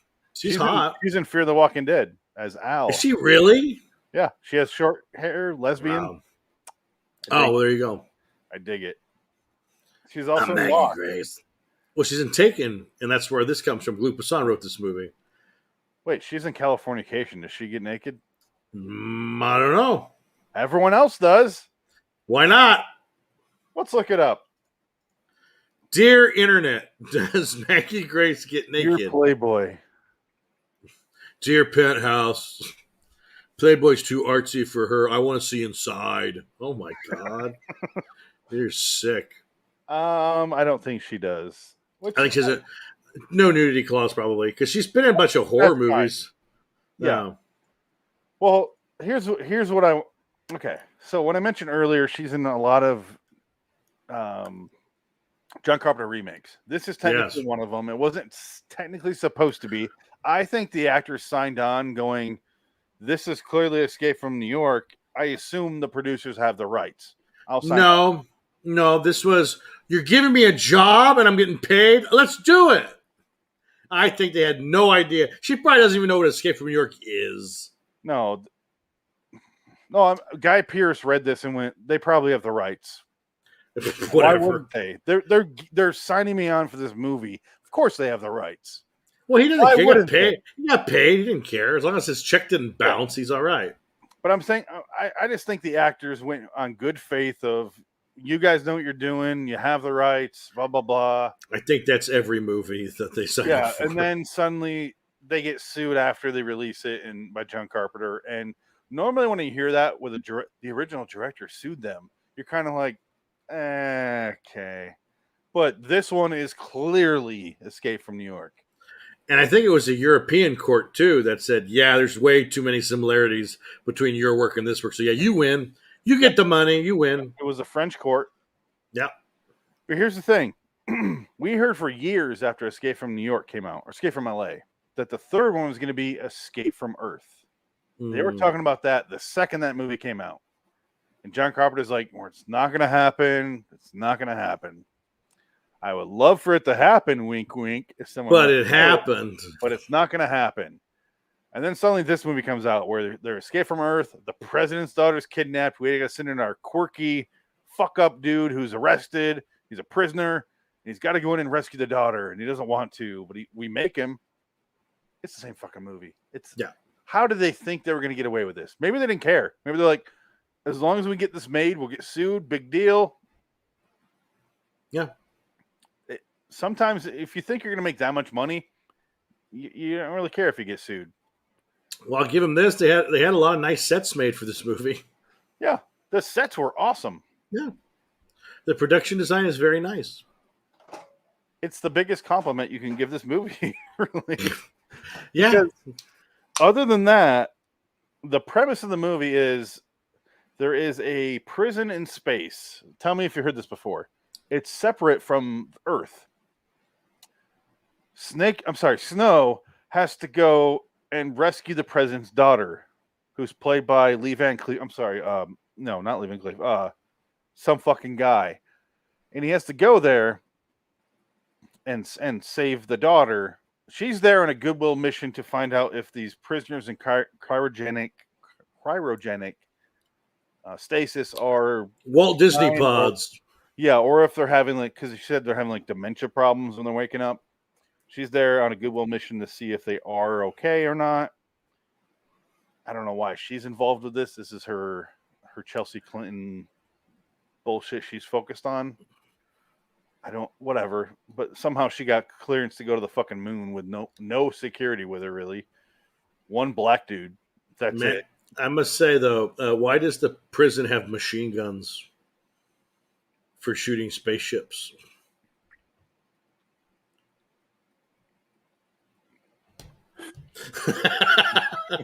Exactly.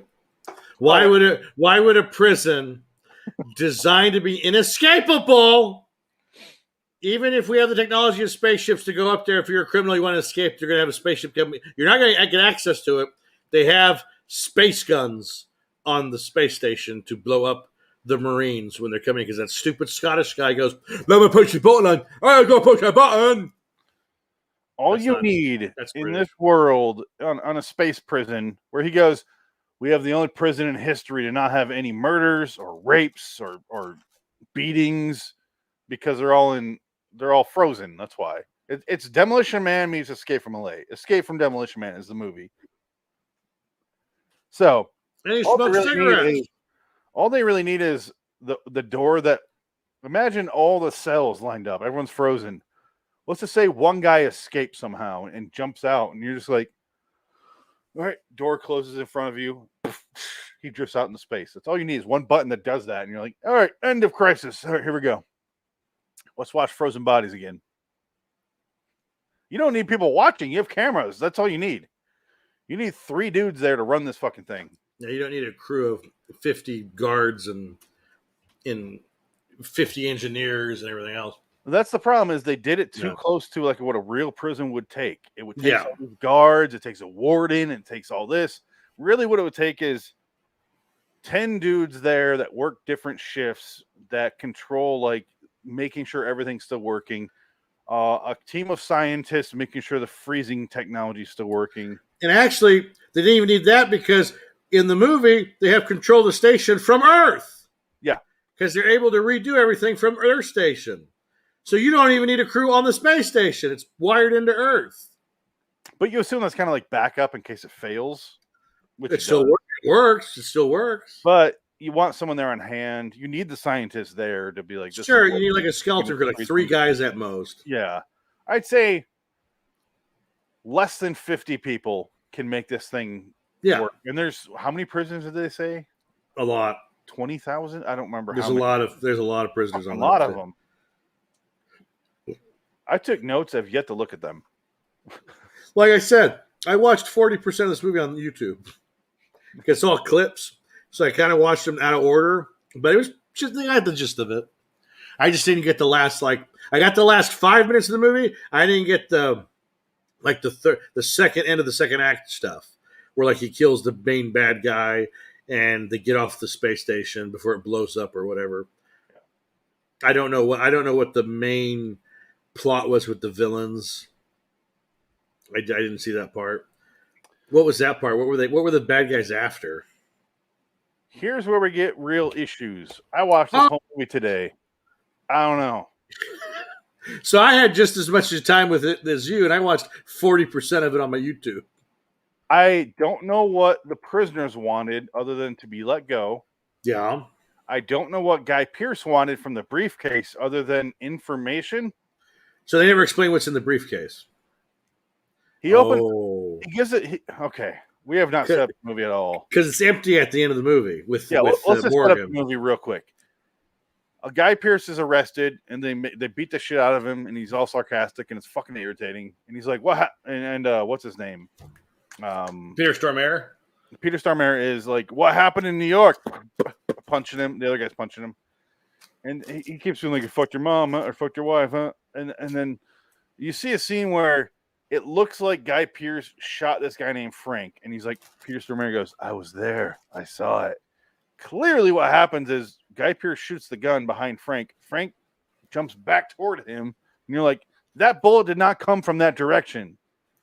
It's so fucking obvious from the beginning. And this is my first time watching this. I'm like, he didn't kill Frank. I get it. And then Lenny James comes into the room, is like, stop beating the shit out of him. Let me talk to him. And Lenny James appears to be on his side. And I'm kind of like, all right, this is going to be the twist. Lenny James is the bad guy. Peter Stormare, who seems like the bad guy, is going to be the good guy. Yeah. It all plays very, very clearly in the obvious. Yeah, I saw that coming a mile away. Yeah, and then we see like a whole scene where Guy Pearce is flashback of getting a briefcase where he Frank shootout thing, and then he flees to the briefcase, and it looks like Tron Legacy without any of the budget.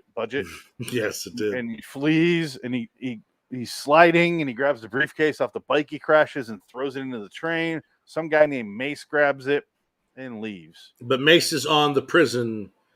Cut to now.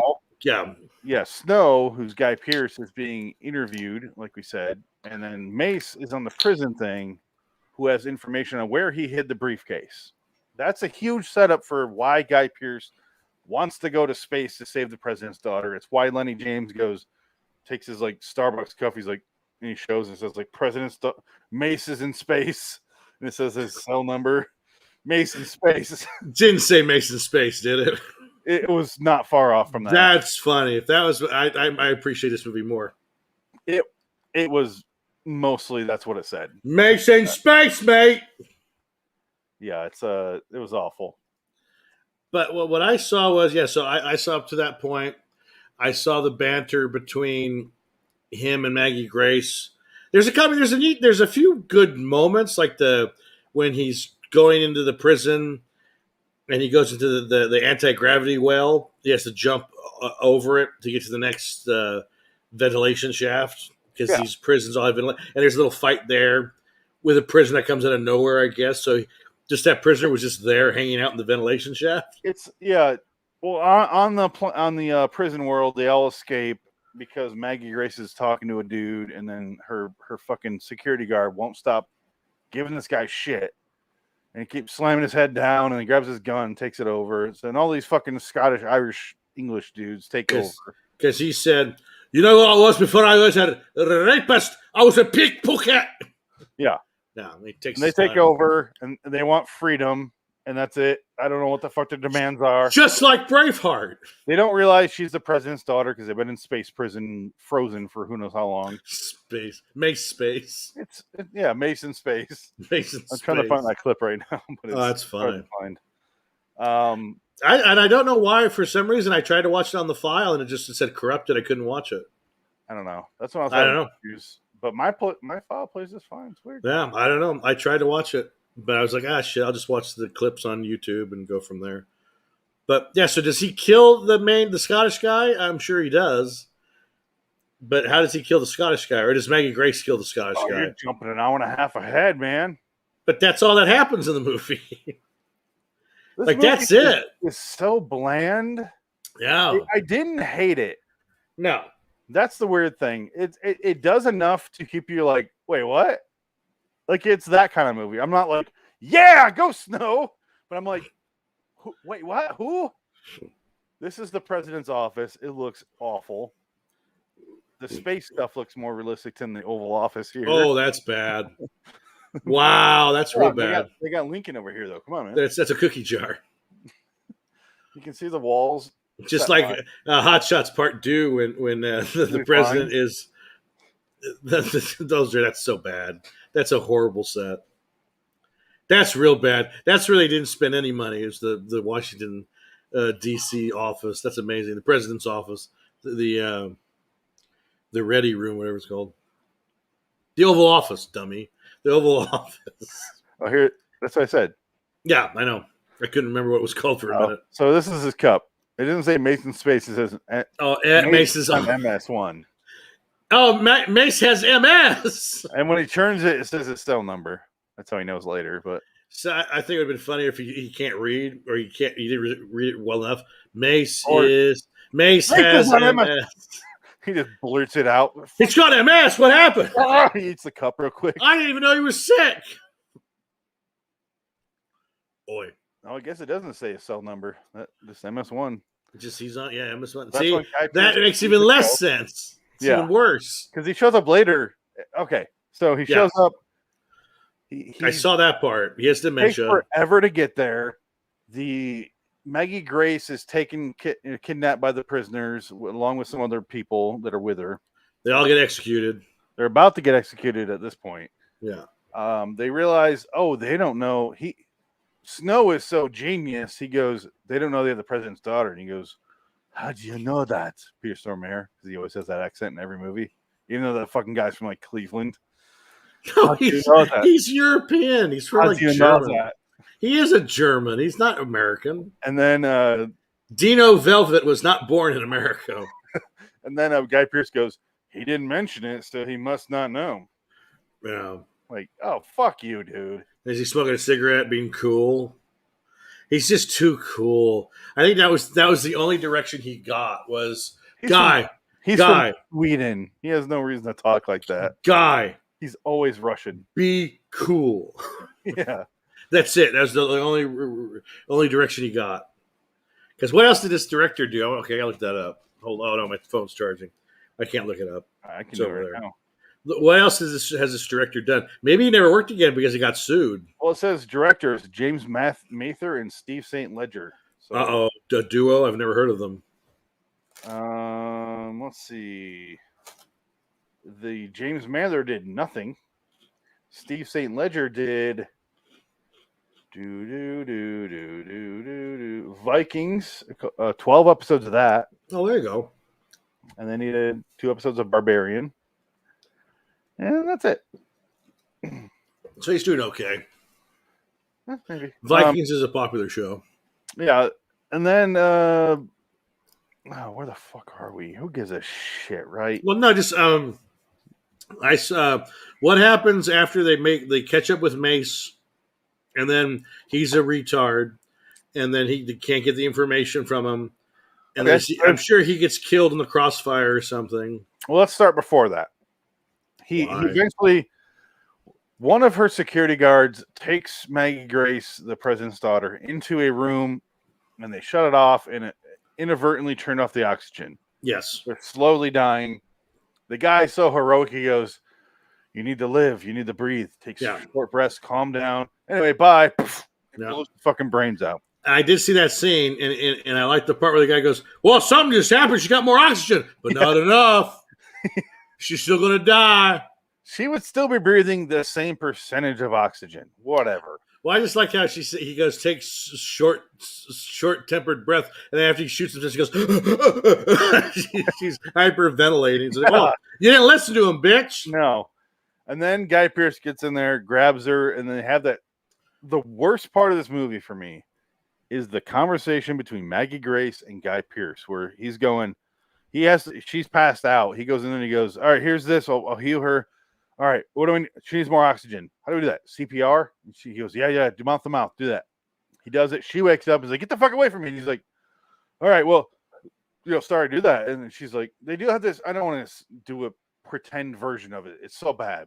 Yeah. They have the most sarcastic bullshit dialogue back and forth where she says the same line of dialogue like 3 times in a row. Yeah. And like you said, she falls down on his crotch like there's an accident.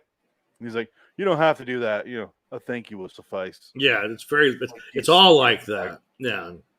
It's the most script lazy scripted in your life. No, it's a scripty script with these two characters and just bouncing off each other. And it's like no human beings would ever talk like that together in any real life. No, just movies. Yeah. You don't have to do that, sweetheart. Because your head's near my cock. You get it? And then what was the other bit where it's like, there was one scene where he's smoking a cigarette. I think Peter Stormare, somebody says, Christ, nobody even smokes nowadays. What are you even doing? So at the end, he was addressing like, he's so cool. He's like, wait, look at you. You're a relic. You're even smoking cigarettes. We don't even have cigarettes anymore. Where'd you get those? That was a Demolition Man scene. That's the end, yeah. Yeah. Caveman. They go and they find he decides we have to go get Mace because he knows where the briefcase is. Mace is in space with the briefcase. Got it? Yes. Dude, that's a literal sentence that makes sense in this movie. He decides we have to make you look different because over the comms, the Irish, English, Scottish dudes are like, we need this bitch, and they show Maggie Grace's face. So her face is in space with Mace while he's looking for a briefcase. So they decide we got to color her hair, and he's like, I mixed up a batch with like urine and water from the toilet, and anyway, and grease. He cut her hair down, and then he dyed it black, and then he makes her wear like a hoodie, and then he walks through the general population. And then you're forgetting the key moment. He punches her in the face. Oh yeah, And he goes, "Hey, now you look tough. he goes, Now you it's, look." it's just cosmetic. He looked. I just saved your life. She's left home, bitch. So he saved her life by punching her in the goddamn face. Not only did he break 4 of her teeth, but he cracked her jaw. And she couldn't. And the banter between them was like, "I'm going to shoot you in the mouth if you don't stop talking.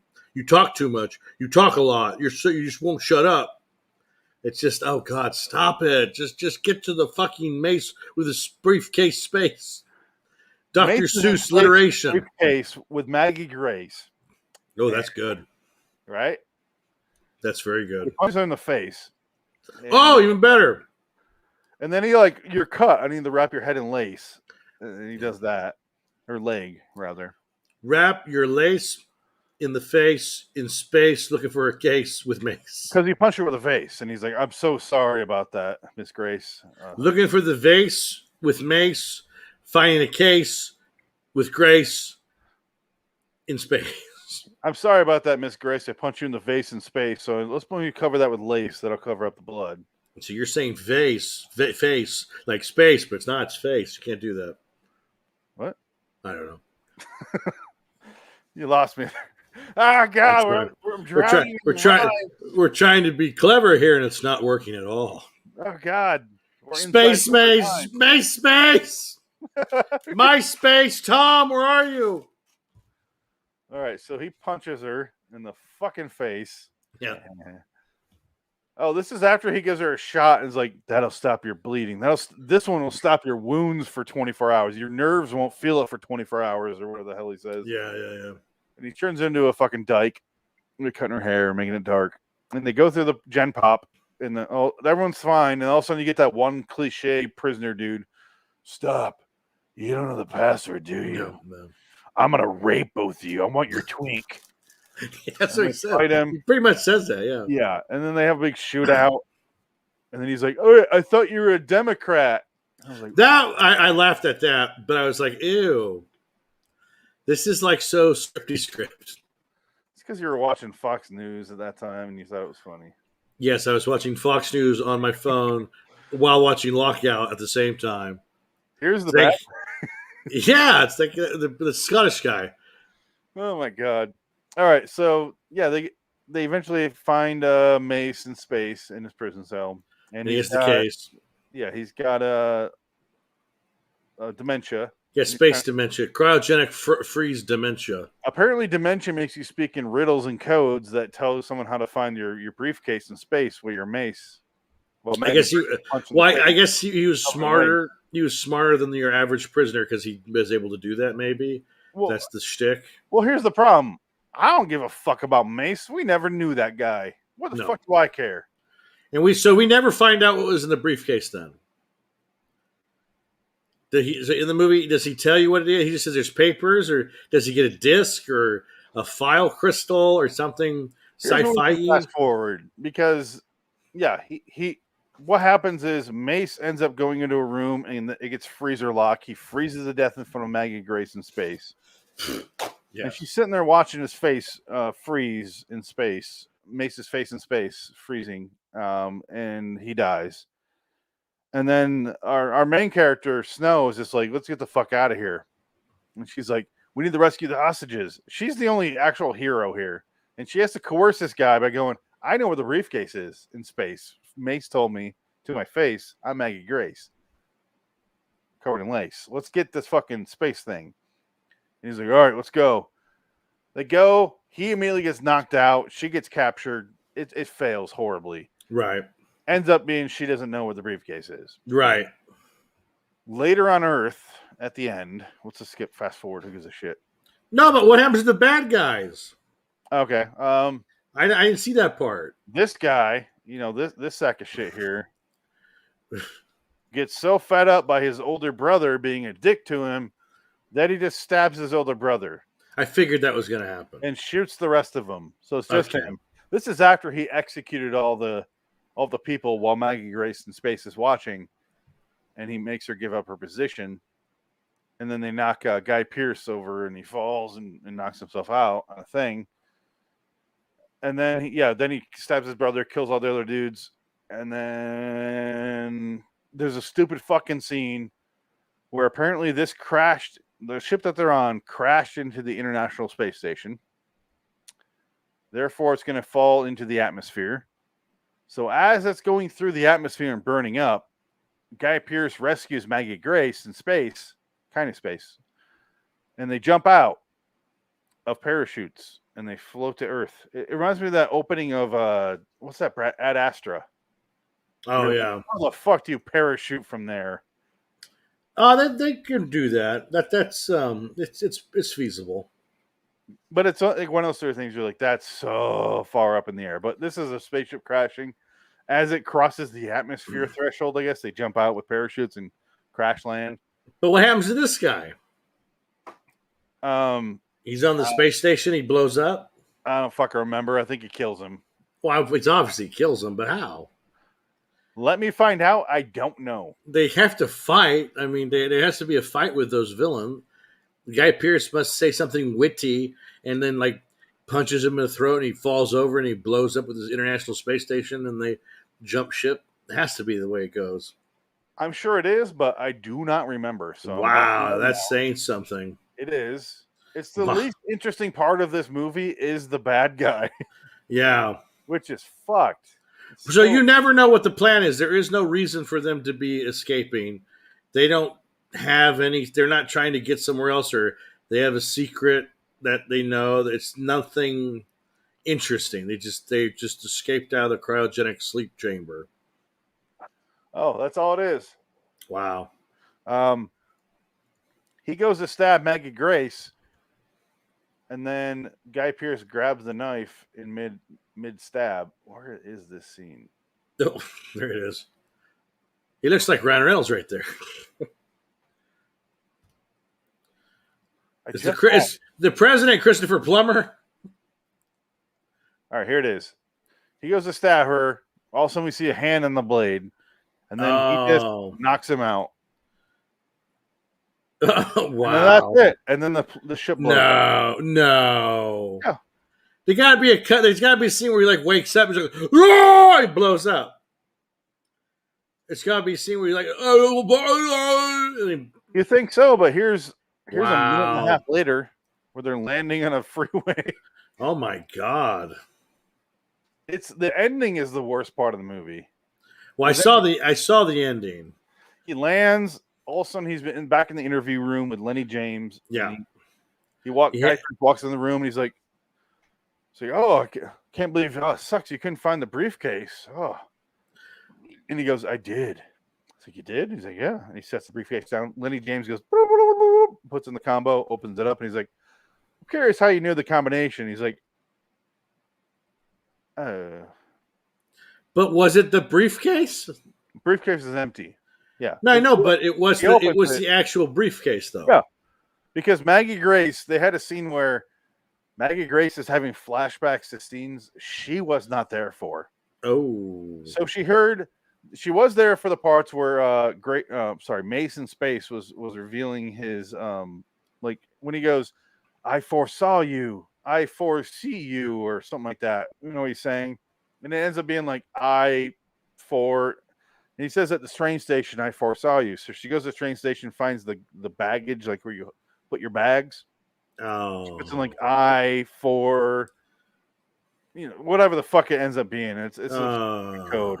I foresee you. So I foresee you. I foresee you. Whatever he said. It says something else. She puts on that. She gets the briefcase, gives it to Guy Pearce. He goes in and he gives it to Lenny James, who knows the code, even though he shouldn't. And he goes, "I'm curious how you knew the code." And he was like, briefcase is empty. And then Peter Stormare's there and arrests him after Guy Pearce punches him.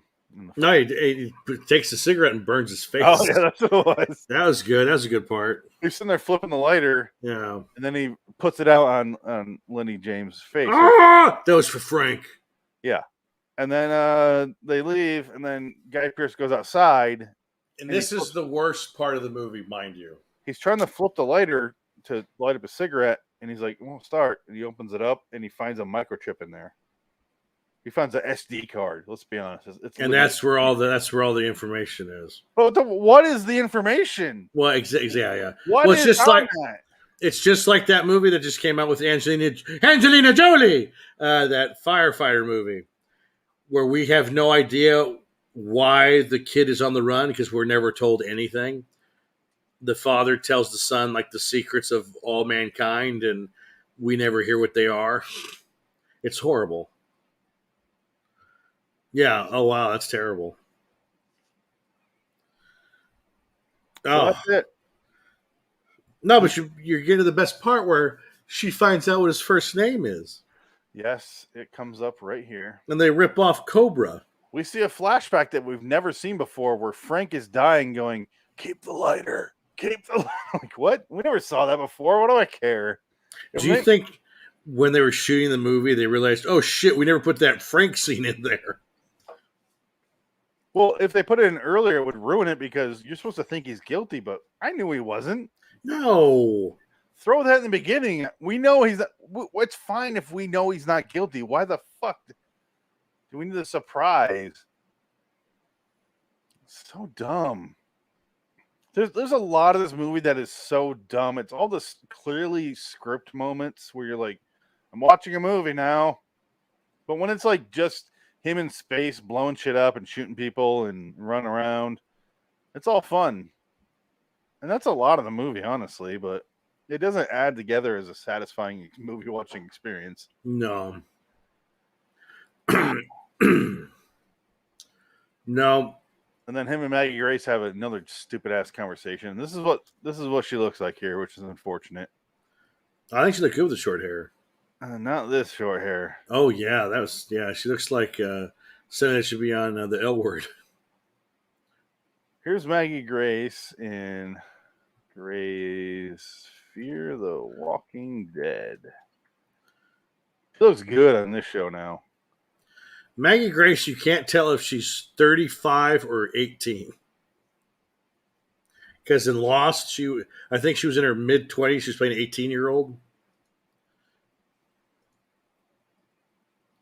Yeah, I think she looks good on Fear the Walking Dead. I'm trying to find a good picture of her. Well, she's on there. Is she on there now? She's dead? She's still on it. Yeah. She's on the show. Wow. She's been the last couple of years, and here's her on that show.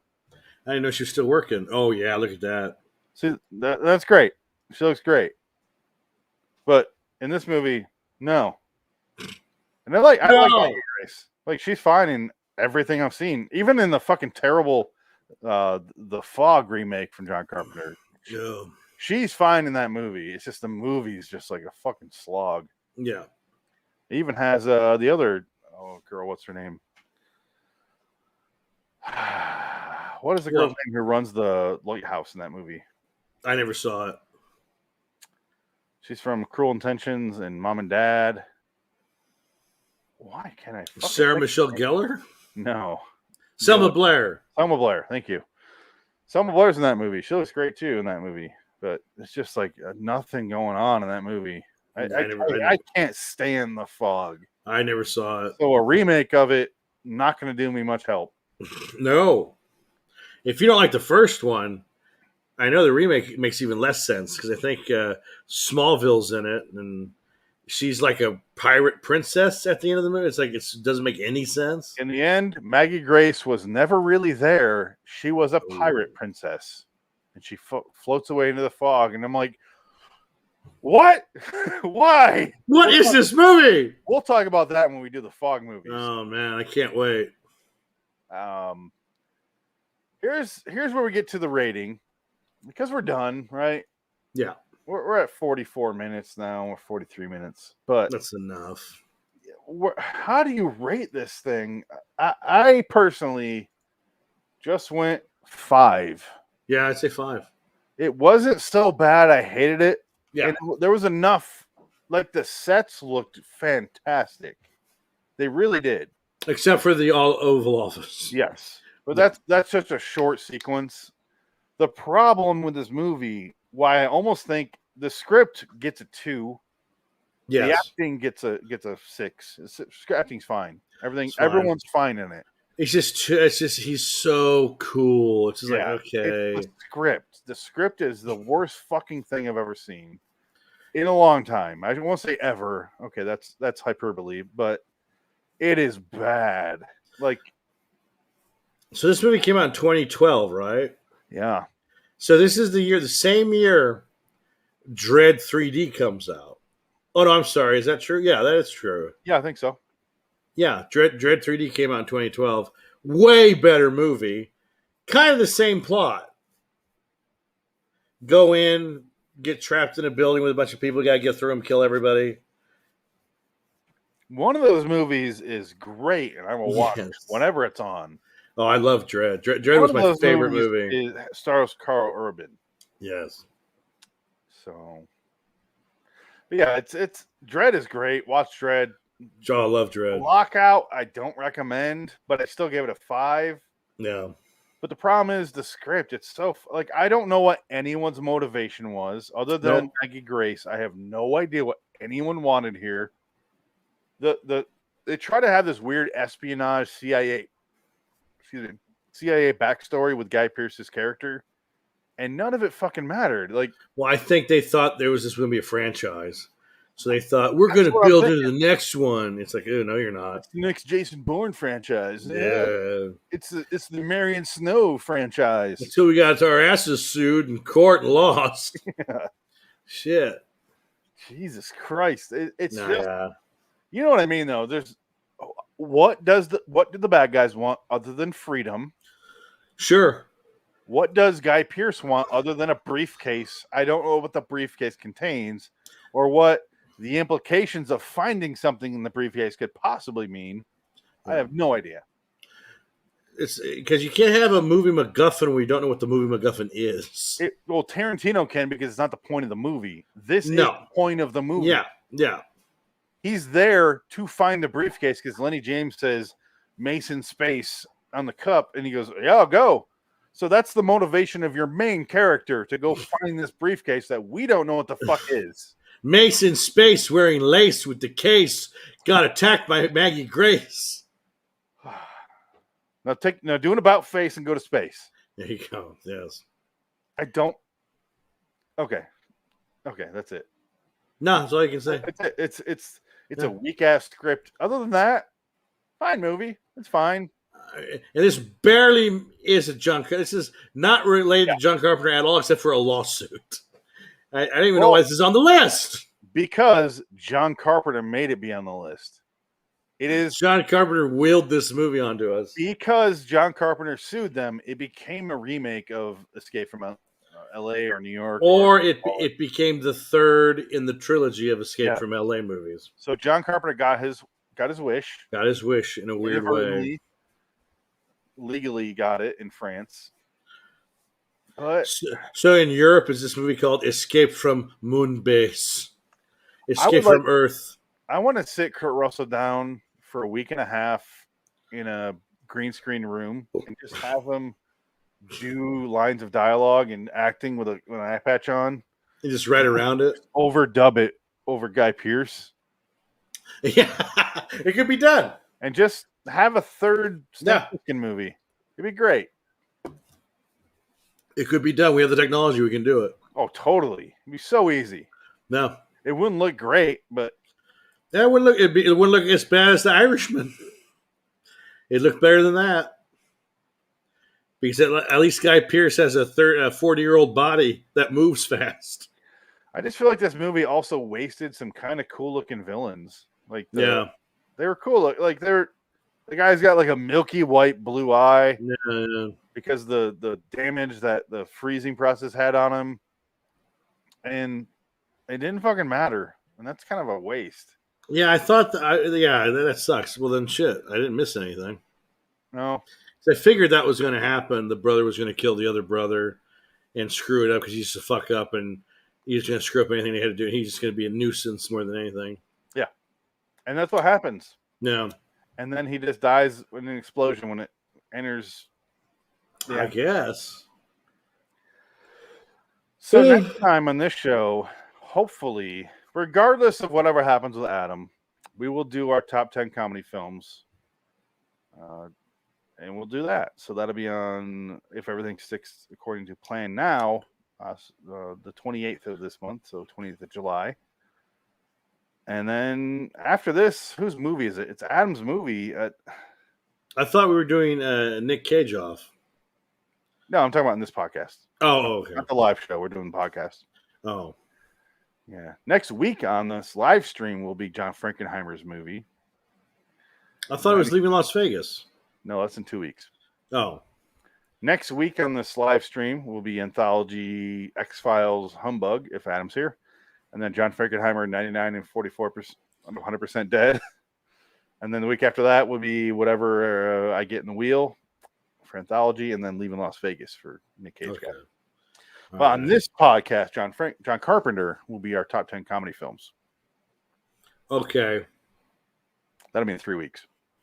I'll forget tonight. Do your fucking list. I got my list. Do your fucking list. I got the list. No, you don't. I do. I got it. All right. We both gave it 5s. It's okay at best. It has a 6.1 on IMDb. I can't go that high. I just can't. I can't give it that extra star. No. I would agree. Somehow 96,000 people have watched this movie, though, at least.